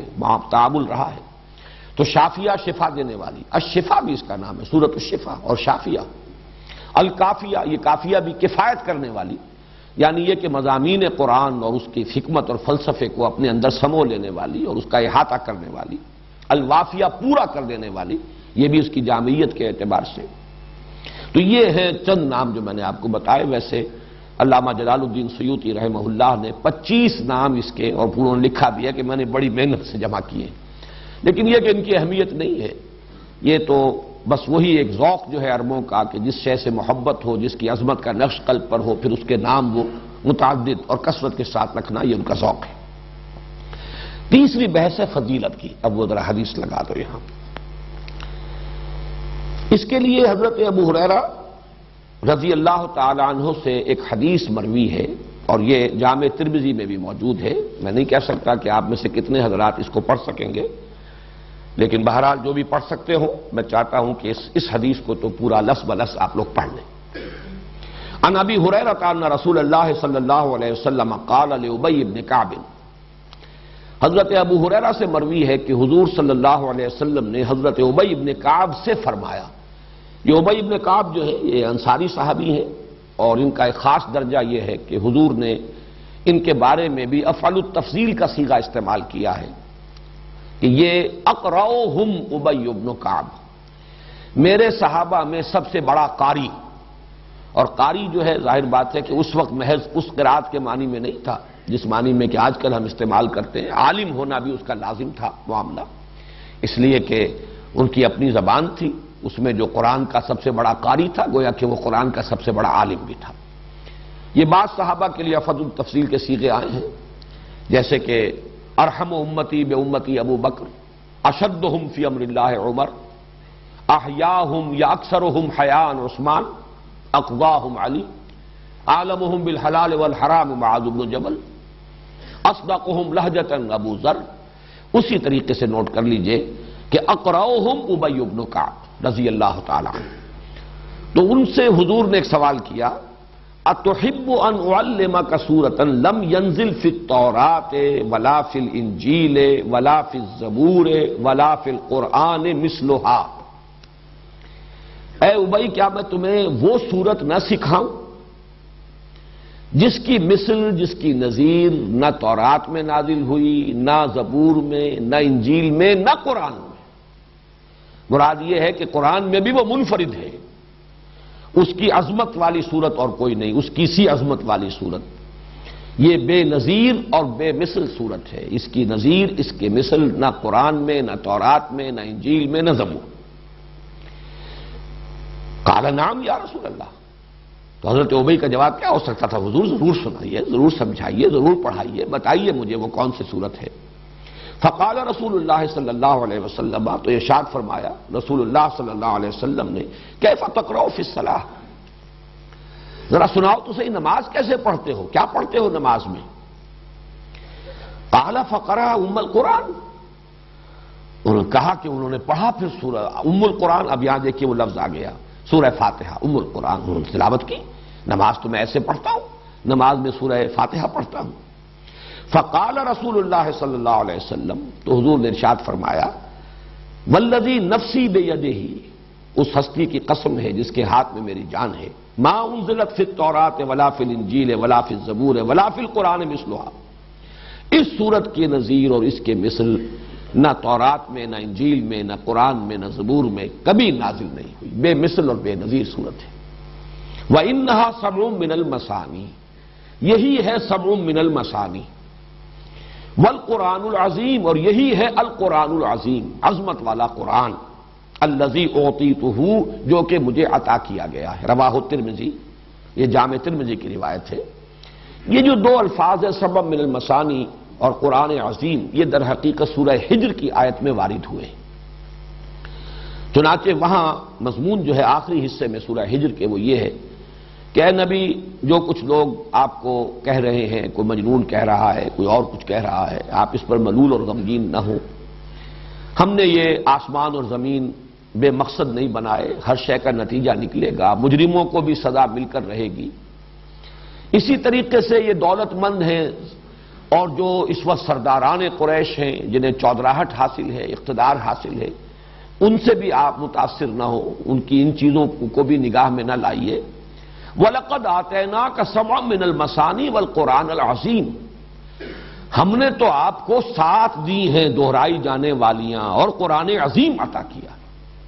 یعنی اتنی بڑی دولت آپ کو دی ہے کہ کوئی دولت اس کے مقابلے میں کوئی حیثیت نہیں رکھتی. کسی کا اقتدار دنیا میں کسی اہمیت کا حامل نہیں. یہ آنی جانی چیزیں ہیں، فانی چیزیں ہیں، کسی شے کی کوئی وقت آپ کی نگاہ میں نہ ہو. ظاہر ہے یہ حضور سے کہا جا رہا ہے، لیکن اس میں مخاطب جو ہے وہ خود مسلمان ہے، اور قیامت تک کے لیے لوگ ہوں گے جو بھی اس راستے پر آئیں. جب تک کہ نگاہوں میں ان چیزوں کی تحقیر کی کیفیت پیدا نہ ہو جائے، آدمی اس راستے پر چل ہی نہیں سکتا کہ جو راستہ قرآن کھولتا ہے انسان کے لیے. تو اس میں فرمایا کہ ہم نے آپ کو وَلَقَدْ آتَيْنَاكَ سَبْعًا مِّنَ الْمَثَانِي وَالْقُرْآنَ الْعَظِيمِ، سورہ ہجر کی آیت نمبر 87 ہے یہ. ہم نے تو آپ کو 7 عطا فرمائی ہیں دہرائی جانے والیاں اور قرآن عظیم عطا کیا ہے. تو حضور نے فرمایا جو مجھ پر اللہ نے جو اپنا احسان جتایا ہے، اپنا انعام جو ہے فرمایا ہے کہ ہم نے اتنی بڑی دولت آپ کو دی ہے، وہ یہی تو ہے، یہی سورہ فاتحہ ہے. ہے سبع المثانی، یہی ہے سبع مثانی. اور یہی ہے القرآن العظیم، بہت عظمت والا قرآن۔ یہاں میں یہ چیز بھی بیان کر دوں کہ مولانا اصلاحی صاحب اس آیت کا منشا یہ سمجھتے ہیں کہ وہ جو 7 گروپ میں بیان کر چکا ہوں، جن میں سے ہر گروپ جو ہے سورتوں کا، اس میں کچھ سورتیں مکی ہیں، کچھ مدنی ہیں، تو انہوں نے اس آیت سے مراد وہ لی ہے۔ مجھے ان سے اختلاف ہے، جہاں تک وہ بات ہے کہ 7 گروپ ہیں، مکی اور مدنی صورتوں کے 7 گروپ بنتے ہیں، اس سے اتفاق ہے، وہ میں تعارف قرآن کے ضمن میں تفصیل سے بیان کر چکا ہوں۔ لیکن ضروری نہیں کہ اس آیت میں مراد وہ ہو، جبکہ ہمارے پاس یہ مرفوع حدیث موجود ہے، صحیح حدیث ہے، قول ہے محمد الرسول اللہ صلی اللہ علیہ وسلم کا، تو ہمیں اس سے ادھر ادھر ہونے کی ضرورت نہیں ہے، بلکہ تقاضا ہے کہ ہم اس کے ساتھ اس سے ادھر ادھر نہ ہوں۔ باقی اپنی جگہ پر وہ کہ 7 گروپ ہیں، 7 منزلیں ہیں، یہ اپنی جگہ ہے، لیکن یہ اور خاص طور پر یہ بالاتفاق یہ جو صورت ہے سورہ ہجر، یہ تو مکی صورت ہے۔ مکی صورت میں ابھی پورا قرآن نازل ہی کہا ہوا تھا، ابھی وہ 7 گروپ تھے ہی کہاں۔ ابھی تو یوں سمجھیے سورہ ہجر جو ہے وہ تو قرآن حکیم کی مکی صورتوں میں بھی ابتدائی دور کی مکیات میں سے ہے، اس لیے کہ یہ بالکل ابتدائی دور کی بات ہے کہ حضور کو مجنون کہا گیا، بعد میں تو کسی نے مجنون نہیں کہا، پھر وہ تو آغاز میں تھا خیال کہ شاید کوئی آسیب زدہ ہو گئے ہیں، کوئی جن آ گیا ہے، یہ جو کہہ رہے ہیں فرشتہ میں نے دیکھا ہے، فرشتہ آیا ہے، پتہ نہیں کوئی جن ہے جو ان کو نظر آ گیا ہے، یہ بات بالکل ابتدائی دور میں کہی گئی، بعد میں یہ باتیں نہیں رہی۔ اس اعتبار سے اس وقت وہ کہاں تھا قرآن اور کہاں اس کے وہ 7 گروپ، اس اعتبار سے ہمیں، اور میرے لیے تو اصول یہ ہے کہ جہاں ہمیں مرفوع حدیث صحیح مل جائے اس سے ادھر ادھر ہونا در حقیقت اپنے آپ کو فتنے کے خطرے میں مبتلا کرنا ہے۔ تمسک بالاسلاف جو میں نے آج کہا ہے اس میں جڑے رہنا، اور ظاہر بات ہے کہ اس میں سب سے بڑی بات تو حضور صلی اللہ علیہ وسلم کی مرفوع حدیث ہے۔ تو سب سے پہلی جو اس کی فضیلت کے لیے تو یہ حدیث جو ہے میں سمجھتا ہوں کفایت کرتی ہے۔ حضرت انس سے بھی ایک روایت ہے جو امام حاکم نے نقل کی ہے کہ حضور نے اسے افضل القرآن قرار دیا ہے، قرآن کی سب سے زیادہ فضیلت والی صورت۔ اسی طرح حضرت عبداللہ ابن عباس کا ایک قول نقل ہوا ہے کہ یہ ثلثِ قرآن، قرآن حکیم کے 2/3 کے مساوی ہے۔ اب دیکھیے کسی شے کی عظمت کو اور اس کے مقام اور مرتبے کو سمجھانے کے مختلف اسلوب ہو سکتے ہیں، یہ کوئی تولنے کے حساب سے نہیں ہے، لیکن حضور صلی اللہ علیہ وسلم نے اپنے ساتھیوں کو، اور ان میں آپ کو معلوم ہے کہ سب کے سب لوگ تو اس صلاحیت کے نہیں تھے کہ جو کسی چیز کی علمی قدر و قیمت کو جیسے کہ وہ ہے اس کو سمجھ سکتے کما حق ہو، ان میں وہ بھی تھے کہ جن کا اپنا فہم اور اپنی سوچ اس کا دائرہ زیادہ وسیع نہیں تھا، انہیں کوئی ایسی شے جو ہے اس کی تمثیل کی ضرورت تھی، ایسی شے سے تشبیہ اور تمثیل جو ان کی سمجھ میں آتی ہو۔ اب سورہ اخلاص کو کہا گیا ثلث قرآن، 1/3 قرآن، سورہ کافرون کو کہا گیا ربع قرآن، قرآن کا 4تھا حصہ، سورۃ الزلزال کو کہا گیا 1000 آیات کے برابر، یعنی یہ کہ سدس قرآن، قرآن کا 6واں حصہ تقریباً بن جاتا ہے۔ لیکن اس میں جو بلند ترین جو نسبت ہے وہ یہ ہے جو سورہ فاتحہ کو دی ہے حضور صلی اللہ علیہ وسلم نے حضرت عبداللہ ابن عباس رضی اللہ تعالی عنہما سے جو منقول ہے کہ یہ ثلثِ قرآن یعنی 2/3 قرآن کے برابر ہے۔ چوتھی بحث جو ہے اس کے ضمن میں وہ یہ ہے کہ یہ سورہ مبارک کا نماز کا جزو لازم ہے، جزو لازم۔ چنانچہ اس کے ضمن میں وہ حدیث میں آپ کو سنا دینا چاہتا ہوں کہ جو بخاری میں بھی ہے، مسلم میں بھی ہے، ترمذی میں، ابو داؤد میں، نسائی میں وغیرہم، یوں سمجھیے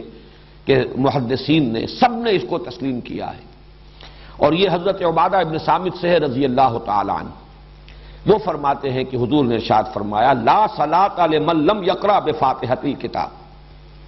اس شخص کی کوئی نماز نہیں جو فاتحۃ الکتاب یعنی سورہ فاتحہ نہیں پڑھتا، اس کی کوئی نماز نہیں۔ اس کا یہ مفہوم تو متفق علیہ ہے کہ سورہ فاتحہ نماز کا جزو لازم ہے، البتہ اس کے بعد اختلاف ہے، آیا جماعت کی شکل میں جب نماز ادا کی جائے تو امام کے ساتھ ہر مقتدی کا پڑھنا بھی واجب ہے یا نہیں؟ اس میں 3 آراء ہیں ہمارے ہاں، 2 انتہائی آراء ہیں، ایک درمیانی رائے ہے۔ ایک رائے جو ہمارے ہاں تو بہت ہی معروف ہے، مشہور ہے، اس لیے کہ امام ابو حنیفہ کی رائے ہے، فقہ حنفی کا بڑا اہم مسئلہ ہے، اور ہماری عظیم اکثریت جو ہے آبادی کی وہ حنفی المسلک ہے، تو وہ تو یہ ہے کہ امام کی قرات جب ہو رہی ہے، امام کے ساتھ آپ نماز پڑھ رہے ہیں،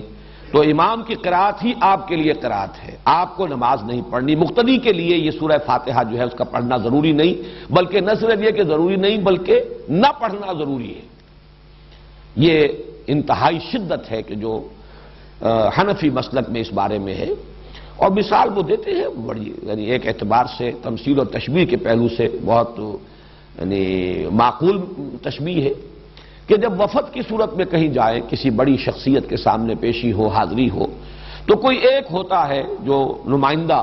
وہ گفتگو کرتا ہے، باقی سب لوگ موجود ہوتے ہیں، ان کی موجودگی گویا کہ ایک طرح کی شمولیت ہے، لیکن یہ کہ گفتگو جو ہے، کوئی درخواست پیش کرنی ہے، کوئی مطالبہ رکھنا ہے، تو وہ ایک ان کا نمائندہ پیش کرتا ہے۔ اسی طریقے سے جب امام پڑھ رہا ہے تو گویا کہ مقتدیوں کی طرف سے قرات ہو گئی۔ یعنی یہ مطلب نہیں ہے کہ یہ نماز کا جزو لازم نہیں ہے، صرف یہ ہے کہ جب جماعت کی شکل میں نماز پڑھی جا رہی ہو تو سورہ فاتحہ جب امام نے پڑھ لی تو گویا کہ تمام مقتدیوں کی طرف سے بھی قرات کا حق ادا ہو گیا۔ اس کے بالکل برعکس اور دوسری انتہائی رائے جو ہے وہ امام شافعی کی ہے رحمہ اللہ، کہ جو ظاہر ہے اس کا، ویسے یہ میں عرض کر دوں کہ جو موقف ہے امام ابو حنیفہ کا اور جو حنفی مسلک ہے، اس میں ایک دلیل یہ بھی پیش کی جاتی ہے کہ قرآن حکیم میں یہ حکم ہے، اذا قرئ القرآن فاستمعوا له وانصتوا، جب قرآن پڑھا جائے تو اس کو توجہ سے سنو، پورا دھیان ادھر لگاؤ اور خود خاموش رہو۔ اگرچہ یہ دلیل جو ہے در حقیقت بنتی ہے تیسری رائے کے لیے جو میں بعد میں عرض کروں گا، لیکن اسے بھی جو حنفی المسلک لوگ ہیں وہ اپنے موقف کی دلیل کے طور پر پیش کرتے ہیں۔ اس کے بالکل برعکس ہے، وہ گویا کہ اس حدیث کے جو الفاظ ہیں اس پر مبنی ہے، ظاہر الفاظ، لا صلاۃ لمن لم یقرأ بفاتحۃ الکتاب، اور حدیث یقیناً اتنی قوی ہے، اتنی مستند ہے، اپنے سند کے اعتبار سے اتنے اعلیٰ رتبے کی ہے کہ ظاہر بات ہے کہ اس سے اونچا رتبہ تو کوئی اور ہو نہیں سکتا کسی حدیث کا، سند کے اعتبار سے، روایت کے اعتبار سے۔ تو امام شافعی کی رائے یہ ہے کہ ہر نمازی مقتدی بھی پڑھے، پڑھنے کے پھر ان کے ہاں مختلف انداز ہیں، چونکہ حضور کا ایک معمول یہ بھی نقل ہوا ہے کہ آپ جب پڑھتے تھے سورہ فاتحہ جہری رکعت میں بھی، اس کے بعد تھوڑی دیر تک آپ خاموش رہتے تھے، وقفہ ہوتا تھا۔ ہم تو ہماری عادت تو یہ ہے کہ فوراً ہی کوئی جو سورت ملانی ہے یا کچھ قرآن کا حصہ پڑھنا ہے تو سورہ فاتحہ کے بعد اس کو متصل کر لیتے ہیں، لیکن حضور سے یہ ثابت ہے تھوڑا سا وقفہ، اور اس کے دوران گویا کہ مقتدی بھی جلدی سے دوہرا لیں اور پڑھ لیں۔ ایک طریقہ تو یہ ہے، اور ایک یہ ہے، اور یہ بھی حضور کے معمول کے ساتھ مناسبت رکھنے والا ہے، کہ آپ نماز میں سورہ فاتحہ پڑھتے تھے تو ہر آیت پر رکتے تھے۔ یہ وقفہ جو ہے یہ گویا کہ کفایت کر جاتا ہے کہ امام نے کہا الحمدللہ رب العالمین، اور اس کے بعد وہ ذرا سا وقفہ دے تاکہ مقتدی بھی الحمدللہ رب العالمین پڑھ لیں، پھر الرحمن الرحیم وقفہ دے تاکہ مقتدی بھی پڑھ لیں۔ بہرحال یہ تو ہوا اس کی جو عملی شکل ہے، لیکن اس وقت میں صرف موقف اور مسلک بیان کر رہا ہوں کہ امام شافعی کا اور شوافع کا اور حنابلہ کا یہ موقف ہے، اور چونکہ امام احمد ابن حنبل شاگرد ہیں امام شافعی کے تو تسلسل بھی ہے، اس میں یہ ہے کہ ہر مقتدی کے لیے بھی سورہ فاتحہ کا پڑھنا لازم ہے۔ معتدل مسلک ہے امام مالک کا رحمہ اللہ، امام دار الہجرہ، چونکہ وہ امام مدینہ ہے، اس اعتبار سے ان کی بات بہت سے پہلوؤں سے بہت وقی بھی ہے۔ حدیث کا بھی سب سے پہلا مجموعہ جو ہے موطا امام مالک، یہ گویا کہ اولین مجموعہ ہے جس کو کہ فقہی جو بھی ابواب ہیں ان کی شکل میں مرتب کیا گیا۔ امام مالک کا موقف یہ ہے، اور میں اس کو کوئی باک نہیں سمجھتا اس کے بیان کرنے میں کہ میرا اپنا عمل اس پر ہے، وہ یہ ہے کہ جہری رکعت میں امام کی قرات کو توجہ سے سنو، گویا کہ عمل ہو گیا اس آیت پر، اذا قرئ القرآن فاستمعوا له وانصتوا۔ البتہ سری رکعت ہے، اس میں خود سورہ فاتحہ پڑھو، اس لیے کہ اس وقت آپ سن نہیں رہے۔ لیکن یہ کہ ہمارے ہاں بعض جو مفتی حضرات ہیں، حنفی مفتی حضرات، وہ اس میں بہت شدت سے کام لیتے ہیں کہ فرض کیجئے کوئی رکعت آپ کی چھوٹ گئی تھی، پہلی رکعت رہ گئی تھی، آپ دوسری میں شریک ہوئے، تو اب اگر آپ اپنی رکعت پہلی جو ہے پڑھنے کے لیے، جبکہ باقی نمازی فارغ ہو گئے، سلام پھر چکا، امام سلام پھر چکا، اب آپ کھڑے ہو کر جو رکعت پڑھ رہے ہیں، تو شدت کی انتہا یہ کہ اس رکعت میں بھی سورہ فاتحہ مت پڑھو، صرف اتنی دیر کھڑے رہو جتنی دیر کے سورہ فاتحہ پڑھی جاتی ہے۔ اب یہ چیز جو ہے میرے نزدیک انتہا پسندی والا معاملہ ہے بالکل اس معاملے میں۔ بہرحال درمیانی مسلک یہ ہے لیکن یہ کہ اس وقت جو کچھ مجھے بیان کرنا تھا یہ میں نے بیان کر دیا، اس لیے کہ یہ عملی مسئلہ ہے، بہت سے حضرات کو اس سے سابقہ پیش آ سکتا ہے۔ لیکن یہ کہ اصل بات جو اس وقت جو میری بحث تھی وہ یہ کہ یہ نماز کا جزو لازم ہے۔ پانچویں بحث یہ ہے کہ جزو لازم نہیں، یہی اصل نماز ہے، یہی صلاۃ ہے۔ اس اعتبار سے ایک حدیث قدسی جو ہے اس کا ذرا رکھو یہاں پر، جو لگا دو اب وہ حدیث قدسی کے جو مسلم شریف میں ہے، صحیح مسلم میں ابو ہریرہ رضی اللہ تعالی عنہ سے مروی ہے۔ ابھی ہم نے جو حدیث پڑھی تھی کہ حضور نے پوچھا کیف تقرؤ فی الصلاۃ، نماز میں کیا پڑھتے ہو، اور آپ حضرت ابی بن کعب نے سورہ فاتحہ پڑھی۔ لیکن یہ کہ یہ تو ہوا نماز میں سورہ فاتحہ کا پڑھنا۔ دوسری حدیث جو ہے یہ حدیث قدسی ہے، جس میں کہ حضور صلی اللہ علیہ وسلم نقل فرما رہے اللہ کا ایک فرمان۔ حدیث قدسی اصل میں اسے کہا جاتا ہے جس میں کہ حضور صلی اللہ علیہ وسلم یہ فرمائے کہ اللہ یوں فرماتا ہے۔ وہ اگرچہ قرآن تو نہیں ہے، وہ وحی جلی نہیں ہے جو قرآن میں شامل ہو، لیکن یہ کہ وحی خفی جو ہے اس کے ضمن میں یہ کہا جائے گا کہ وہ سب سے بلند ترین وحی خفی ہے۔ یوں کہیے کہ وہ جو وحی خفی میں جو درجے ہو سکتے ہیں ان میں بلند ترین درجہ حدیث قدسی کا ہے۔ اس کے الفاظ نوٹ کیجئے، اللہ تعالیٰ فرماتا ہے قسمت الصلاۃ بینی و بین عبدی نصفین، میں نے نماز کو تقسیم کر لیا ہے اپنے اور اپنے بندے کے مابین دو نصفوں میں، دو آدھے آدھے حصوں میں۔ فنصفھا لی ونصفھا لعبدی، تو اس کا آدھا حصہ تو میرے لیے ہے اور آدھا حصہ آگے وہ بڑھاؤ، نصفھا لعبدی، اور اس کا آدھا حصہ میرے بندے کے لیے۔ اور اس کے بعد فرمایا جو نیچے الفاظ ہیں وَلِعَبْدِي مَا سَأَلَ، اور میرے بندے کو مل گیا، میں نے عطا کر دیا، جیسے انگریزی میں کہتے ہیں گرانٹڈ، میں نے بندے کو دیا، وَلِعَبْدِي، میرے بندے کا ہو گیا ما سال جو اس نے مانگا۔ یہاں پہ حدیث قدسی تو ختم ہو جاتی ہے، البتہ پھر حضور صلی اللہ علیہ وسلم، وہ یہاں درج نہیں ہے بس رہنے دو، حضور نے پھر اس کی وضاحت فرمائی، اذا قال العبد الحمد للہ رب العالمین یقول اللہ تعالی حمدنی عبدی، جب بندہ کہتا ہے الحمدللہ رب العالمین تو اللہ فرماتا ہے میرے بندے نے میری حمد کی۔ وَإِذَا قَالَ الْعَبْدُ، اب جب بندہ کہتا ہے الرحمن الرحیم یقول اللہ تعالی، فرماتا ہے اللہ تعالی اثنى علی عبدی، میرے بندے نے میری ثنا کی۔ جب بندہ کہتا ہے مالک یوم الدین قال اللہ تعالی، اللہ فرماتا ہے مجدنی عبدی، میرے بندے نے میری بزرگی بیان کی، میری عظمت بیان کی۔ اب یہ تین چیزیں جو ہے، تین آیات گویا کہ یہ کل کی کل اللہ کے لیے ہوئی، اللہ کی حمد، اللہ کی ثنا، اللہ کی تمجید، تحمید تمجید ثنا اللہ کے لیے۔ جب بندہ کہتا ہے ایاک نعبد و ایاک نستعین، قال اللہ تعالی، اللہ فرماتا ھذا ما بینی و بین عبدی ولعبدی ما سأل، یہ میرے اور میرے بندے کے مابین ہے۔ یہاں پر آ کر گویا کہ ایک چیز جڑ گئی ہے، یہ میرے اور میرے بندے کے مابین ہے، اس لیے کہ ایاک نعبد اللہ کے لیے ہے، ایاک نستعین مدد کس کو درکار ہے، بندے کے لیے ہے،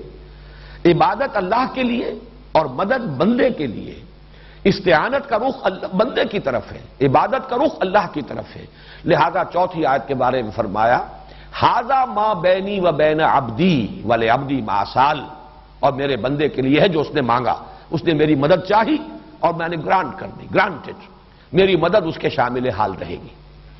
اس کے بعد فرمایا وَإِذَا قَالَ الْعَبْدُ، بندہ کہتا ہے اهْدِنَا الصِّرَاطَ الْمُسْتَقِيمَ صِرَاطَ الَّذِينَ أَنْعَمْتَ عَلَيْهِمْ غَيْرِ الْمَغْضُوبِ عَلَيْهِمْ وَلَا الضَّالِّينَ، قال اللہ تعالی ھذا لعبدی ولعبدی ما سأل، یہ کل کا کل میرے بندے کے لیے، اس نے مجھ سے ہدایت طلب کی ہے، اس نے مجھ سے ہدایت مانگی ہے،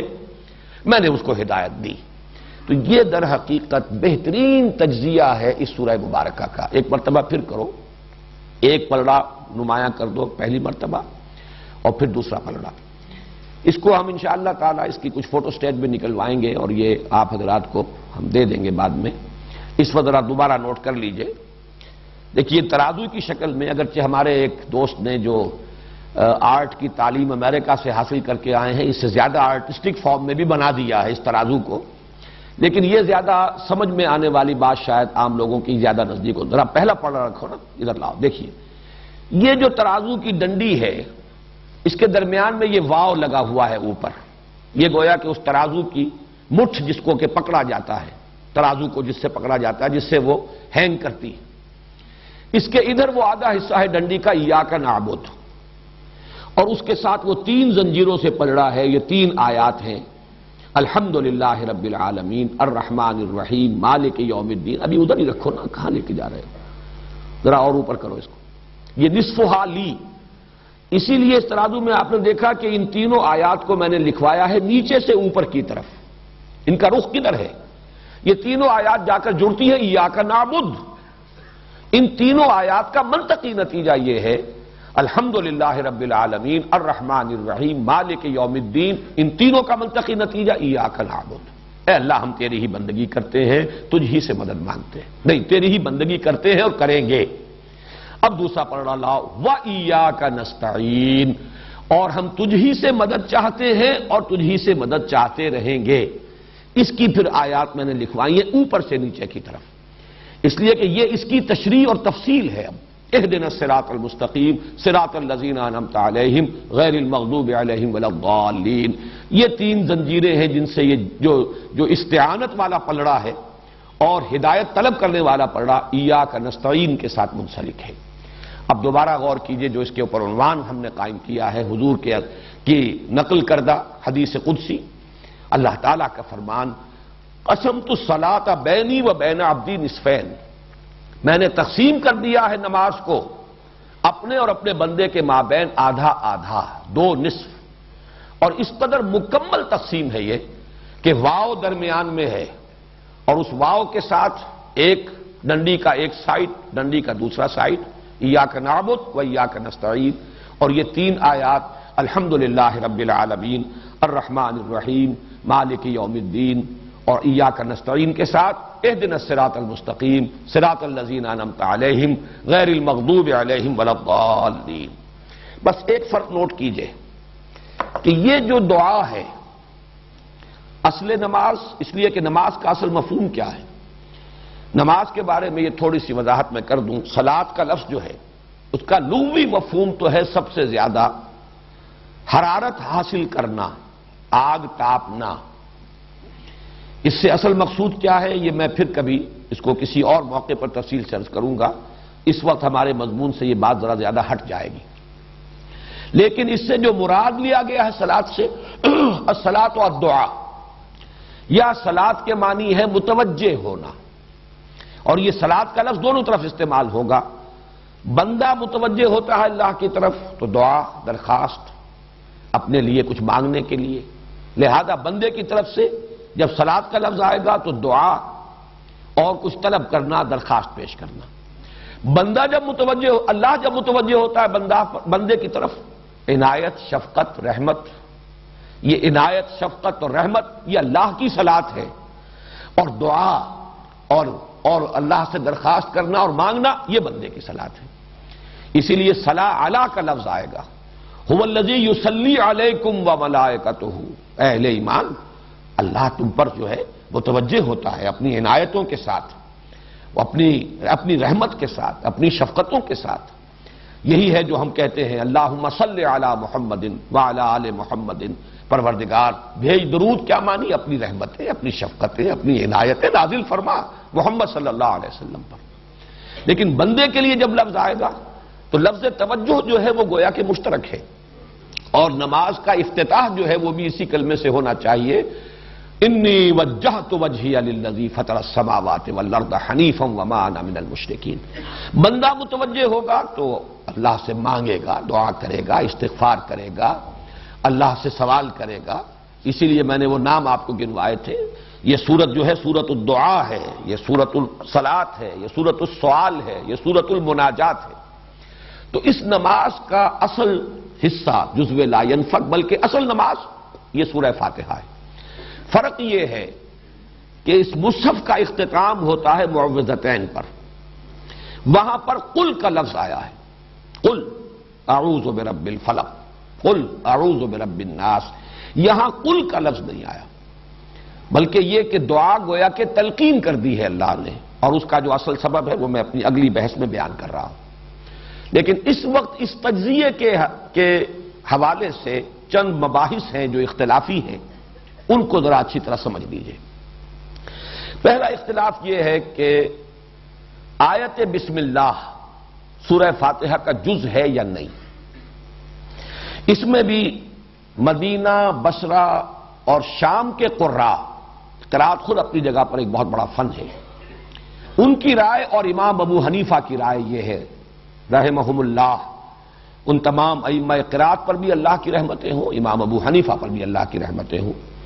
ان کی رائے یہ ہے کہ آیت بسم اللہ صرف سورۃ النمل کا جز ہے، جہاں حضرت سلیمان علیہ السلام نے جو خط لکھا تھا ملکہ سبا کو، اس میں انہ من سلیمان و انہ بسم اللہ الرحمن الرحیم، باقی کسی سورت کا یہ جز نہیں ہے، سورہ فاتحہ کا بھی جز نہیں ہے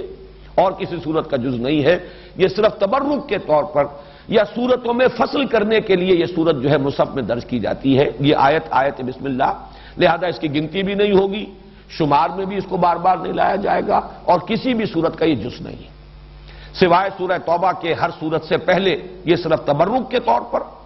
اور ایک علامت کے طور پر کہ یہاں ایک سورت ختم ہو گئی دوسری سورت شروع ہو رہی ہے تو درمیان میں یہ آیت درج کر دی جاتی ہے، ورنہ یہ کسی بھی سورت کا جز نہیں۔ یہ رائے ہے مدینہ، بصرہ اور شام کے قراء کی، اور یہی رائے ہے امام ابو حنیفہ رحمہ اللہ کی۔ دوسری رائے اس کے بالکل برعکس مکہ اور کوفے کے قراء اور ائمہ اربعہ میں سے امام شافعی کی رائے یہ ہے کہ یہ ہر سورت کی جزو ہے، چنانچہ سورہ فاتحہ میں بھی اس آیت بسم اللہ کو شامل کیا جائے گا۔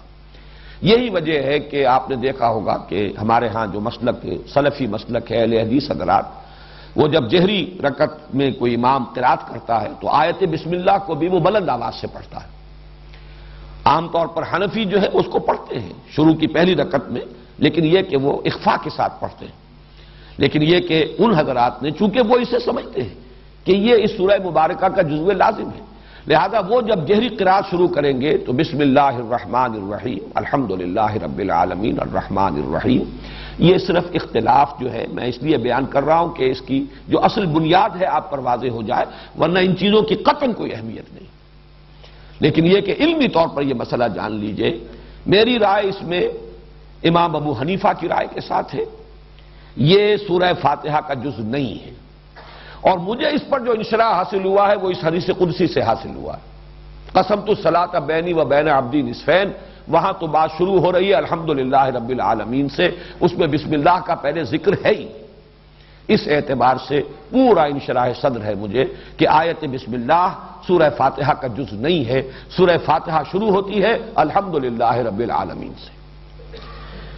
دوسرا جو اختلاف ہے وہ اس سورہ مبارکہ کی تعداد آیات کے بارے میں ہے، تقریباً اس پر اجماع ہے اور اس حدیث کی وجہ سے اجماع ہو جائے گا لا محالہ، سبع من المثانی یہی ہے، تو جب سبع من المثانی یہ ہے تو 7 آیتیں ہیں اس میں کسی شک و شبے کی گنجائش نہیں رہی، لیکن میں آپ کو صرف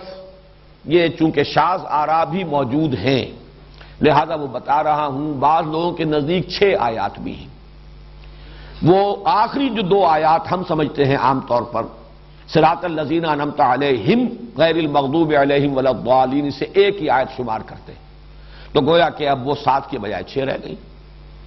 ان میں سے بعض حضرات وہ ہیں کہ جو ان دونوں آیتوں کو ایک شمار کرتے ہیں لیکن آیت بسم اللہ کو شامل کر لیتے ہیں، پھر 7 ہو گئی، آیت بسم اللہ الرحمن الرحیم ایک آیت، اس کے بعد الحمدللہ رب العالمین دوسری آیت، یوں اگر شمار کریں گے تو آخری 2 آیتیں جو ہیں ان کو اگر ایک شمار کر لیا جائے صراط الذین انعمت علیہم غیر المغضوب علیہم ولا الضالین، تو پھر تعداد وہی 7 رہ جائے گی۔ بعض حضرات یہ جو درمیان والی آیت ہے، یہ جو ڈنڈی ہے اس ترازو کی، اور اس میں یہ بات نظر آ رہی ہے کہ یہ 2 مکمل جملوں پر مشتمل ایک آیت ہے، ایاک نعبد مکمل جملہ ہے، ایاک نستعین مکمل جملہ ہے، درمیان میں حرف عطف ہے، بعض حضرات اس کو 2 آیتیں شمار کرتے ہیں، اب 2 آیتیں شمار کر کے پھر اس کی تعداد جو ہے 8 بن جائے گی، اور جو حضرات آیت بسم اللہ کو بھی شامل کریں گے اور اس کے بھی 2 آیتیں مانیں گے ان کے نزدیک تعداد 9 چلی جائے گی۔ یہ ہے شاذ آراء، 6 8 9، لیکن تقریباً اجماع ساتھ پر ہے۔ اور میرے نزدیک یہ حدیث قدسی معین کر رہی ہے، یہ دونوں آیتیں جو ہیں، یہ جو درمیان کی چوتھی آیت ھذا ما بینی و بین عبدی، یہ تو در حقیقت انٹر لاکنگ ہے۔ یہ تو یہ لفظ استعمال میں کر رہا ہوں، اگرچہ یہ لفظ اللہ کی ذات کے ساتھ استعمال کرنا مناسب نہیں ہے، تشبیہ سمجھ لیجئے،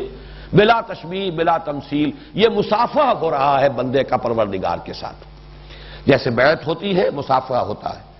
اور جیسے قرآن مجید میں آیا ہے کہ اے نبی جو لوگ آپ سے بیعت کر رہے ہیں ان الذین یبایعونک انما یبایعون اللہ ید اللہ فوق ایدیہم، جو لوگ آپ سے بیعت کر رہے ہیں حقیقت میں وہ اللہ سے بیعت کر رہے ہیں اور اللہ کا ہاتھ ان کے ہاتھ کے اوپر ہے، وہ غیر مرئی ہاتھ ہے، نظر نہیں آتا، لیکن یہ کہ در حقیقت یہ مصافحہ ہے بندے کا اپنے رب کے ساتھ، ایاک نعبد و ایاک نستعین، معاہدہ ہے یہ، مصافحہ معاہدہ، یہ در حقیقت یہ ایک ہی وزن پر باب مفعلہ کے یہ مصدر ہے، یہ معاہدہ۔ اسی لیے کس قدر پیارے الفاظ ہیں حدیث قدسی کے، ھذا ما بینی و بین عبدی۔ معاہدے کے اندر دو چیزیں ہوتی ہیں، دو فریق، بندے کا عہد یہ ہے کہ ایاک نعبد، اور اللہ کی طرف سے وعدہ یہ ہے ہدایت میرے ذمہ ہے، ان علینا للہدی وان لنا للآخرۃ والاولی، ہدایت دینا ہمارے ذمہ ہے، یہ وعدہ اللہ نے کیا، اور یہ گویا کہ ھذا ما بینی و بین عبدی ولعبدی ما سأل، اور دیا میں نے اپنے بندے کو جو اس نے مانگا، جو اس نے سوال کیا۔ اس اعتبار سے صحیح بات یہی ہے کہ یہ درمیانی آیت ایک ہی ہے، ایاک نعبد و ایاک نستعین، اور تقسیم صحیح اسی طرح ہوتی ہے، پہلی تین آیات، اس سے پہلے آیت بسم اللہ کو شامل کر لیجئے، وہ 4 بن جائیں گی، وہ برابر کے 2 حصوں میں تقسیم ناممکن ہو جائے گی۔ وہ 3 آیتیں ہیں جیسے کہ وہ 3 لڑیوں کی شکل میں نظر آئیں، الحمدللہ رب العالمین الرحمن الرحیم مالک یوم الدین، ایاک نعبد ایاک نستعین اہدنا الصراط المستقیم صراط الذین انعمت علیہم غیر المغضوب علیہم ولا الضالین۔ تو یہ جو تجزیہ ہے اس سورہ مبارکہ کا اس حدیث قدسی کے حوالے سے، تو بہت سے یہ مختلف فی مسائل،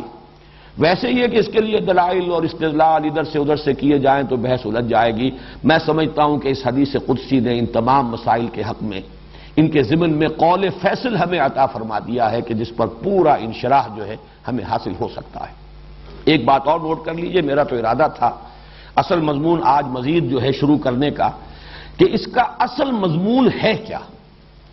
یہ تو در حقیقت قرآن مجید کے حکمت اور فلسفے کے لیے جڑ اور بنیاد اور اساس کا درجہ رکھتی ہے، ام القرآن کیوں ہے، اساس القرآن کیوں ہے، لیکن یہ کہ اب اس کا وقت آج نہیں ہے، وہ تو انشاءاللہ کل کریں گے، لیکن ایک ذرا اس کا نحوی تجزیہ بھی کر لیجئے۔ پہلی 3 آیات، اگرچہ صرف پہلی آیت میں 2 الفاظ بھی مکمل جملہ بن جاتے ہیں، الحمدللہ، یہ جملہ اسمیہ خبریہ بن گیا، جملہ مکمل ہو گیا،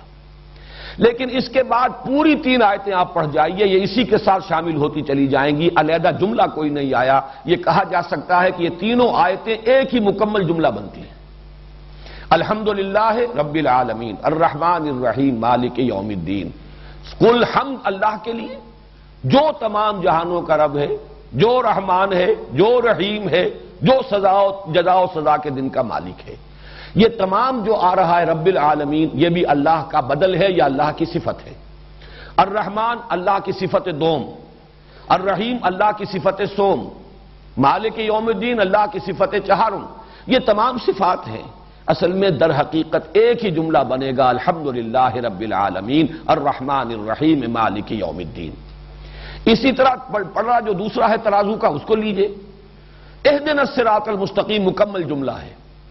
لیکن اگلی 2 آیتیں اسی کے ساتھ جڑیں گی تو جملہ بنے گا، ورنہ وہ اپنی جگہ پر مکمل جملہ نہیں ہے، وہ اسی کے ساتھ، جیسے کہ میں نے آپ کو سورۃ العصر کے ضمن میں بتایا، سورۃ العصر 3 آیات پر مشتمل ہے، مکمل جملہ درمیانی آیت مکمل جملہ ہے، ان الانسان لفی خسر، لیکن والعصر بھی اس کے ساتھ شامل ہوگا تو معنی دے گا، قسم کھائی جا رہی ہے، قسم کس چیز پر کھائی جا رہی ہے، ان الانسان لفی خسر۔ اور تیسری آیت الا الذین آمنوا وعملوا الصالحات وتواصوا بالحق وتواصوا بالصبر، یہ بھی اس درمیانی آیت کے ساتھ جڑے گا تو اس کا مفہوم نکلے گا۔ استثناء بیان ہو رہا ہے لیکن مستثنیٰ منہ نہ ہو، کس چیز سے مستثنیٰ؟ تو اس کا کوئی مفہوم معین نہیں ہوتا. لہذا ایک ہی جملہ بنا والعصر ان الانسان لفی خسر الا الذین آمنوا وعملوا الصالحات وتواصوا بالحق وتواصوا بالصبر. اسی طریقے سے الحمدللہ رب العالمین الرحمن الرحیم مالک یوم الدین ایک جملہ ہے. اہدنا الصراط المستقیم، اسی صراط المستقیم کی وضاحت ہو رہی ہے. صراط الذین انعمت علیہم اس کا بدل، غیر المغضوب علیہم ولا الضالین یا انعمت علیہم الذین انعمت علیہم کا بدل. جملہ ایک ہی بنا ہے اہدنا الصراط المستقیم صراط الذین انعمت علیہم غیر المغضوب علیہم ولا الضالین. البتہ درمیانی آیت نمبر 4 جو اس کی اس اعتبار سے اہم ترین آیت ہے، انٹرلاک جہاں ہو رہا ہے، یہ دو حصے آ کر جہاں جڑ رہے ہیں، جو مصافحے کی آیت ہے، معاہدے کی آیت ہے، یہ اس ایک آیت میں دو جملے مکمل ہیں. ایاک نعبد و ایاک نستعین، دو جملے ہیں جن کو حرف عطف جوڑ رہا ہے. تو یہ اس کا ہم نے نحوی تجزیہ بھی کر لیا. اب انشاءاللہ کل اصل گفتگو شروع ہوگی. اس سورہ فاتحہ کا اصل مضمون کیا ہے اور اس کا اصل میں کلید اس کی کیا ہے. ہمیں معین کرنا چاہیے کہ اس سورت کا اصل مخاطب ہے کون، بلکہ قرآن مجید کے اصل مخاطب کون ہے.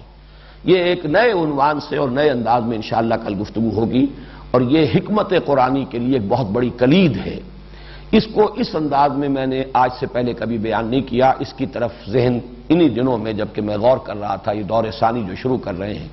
تو انسانی ذہن جو ہے وہ کام کرتا رہتا ہے، تو اس بات کی طرف ذہن منتقل ہوا اصل مخاطب قرآن کے کون ہیں. اس کو معین کر لیں تو قرآن مجید کی حکمت اور فلسفے کے بہت سے پہلو جو ہیں وہ روشن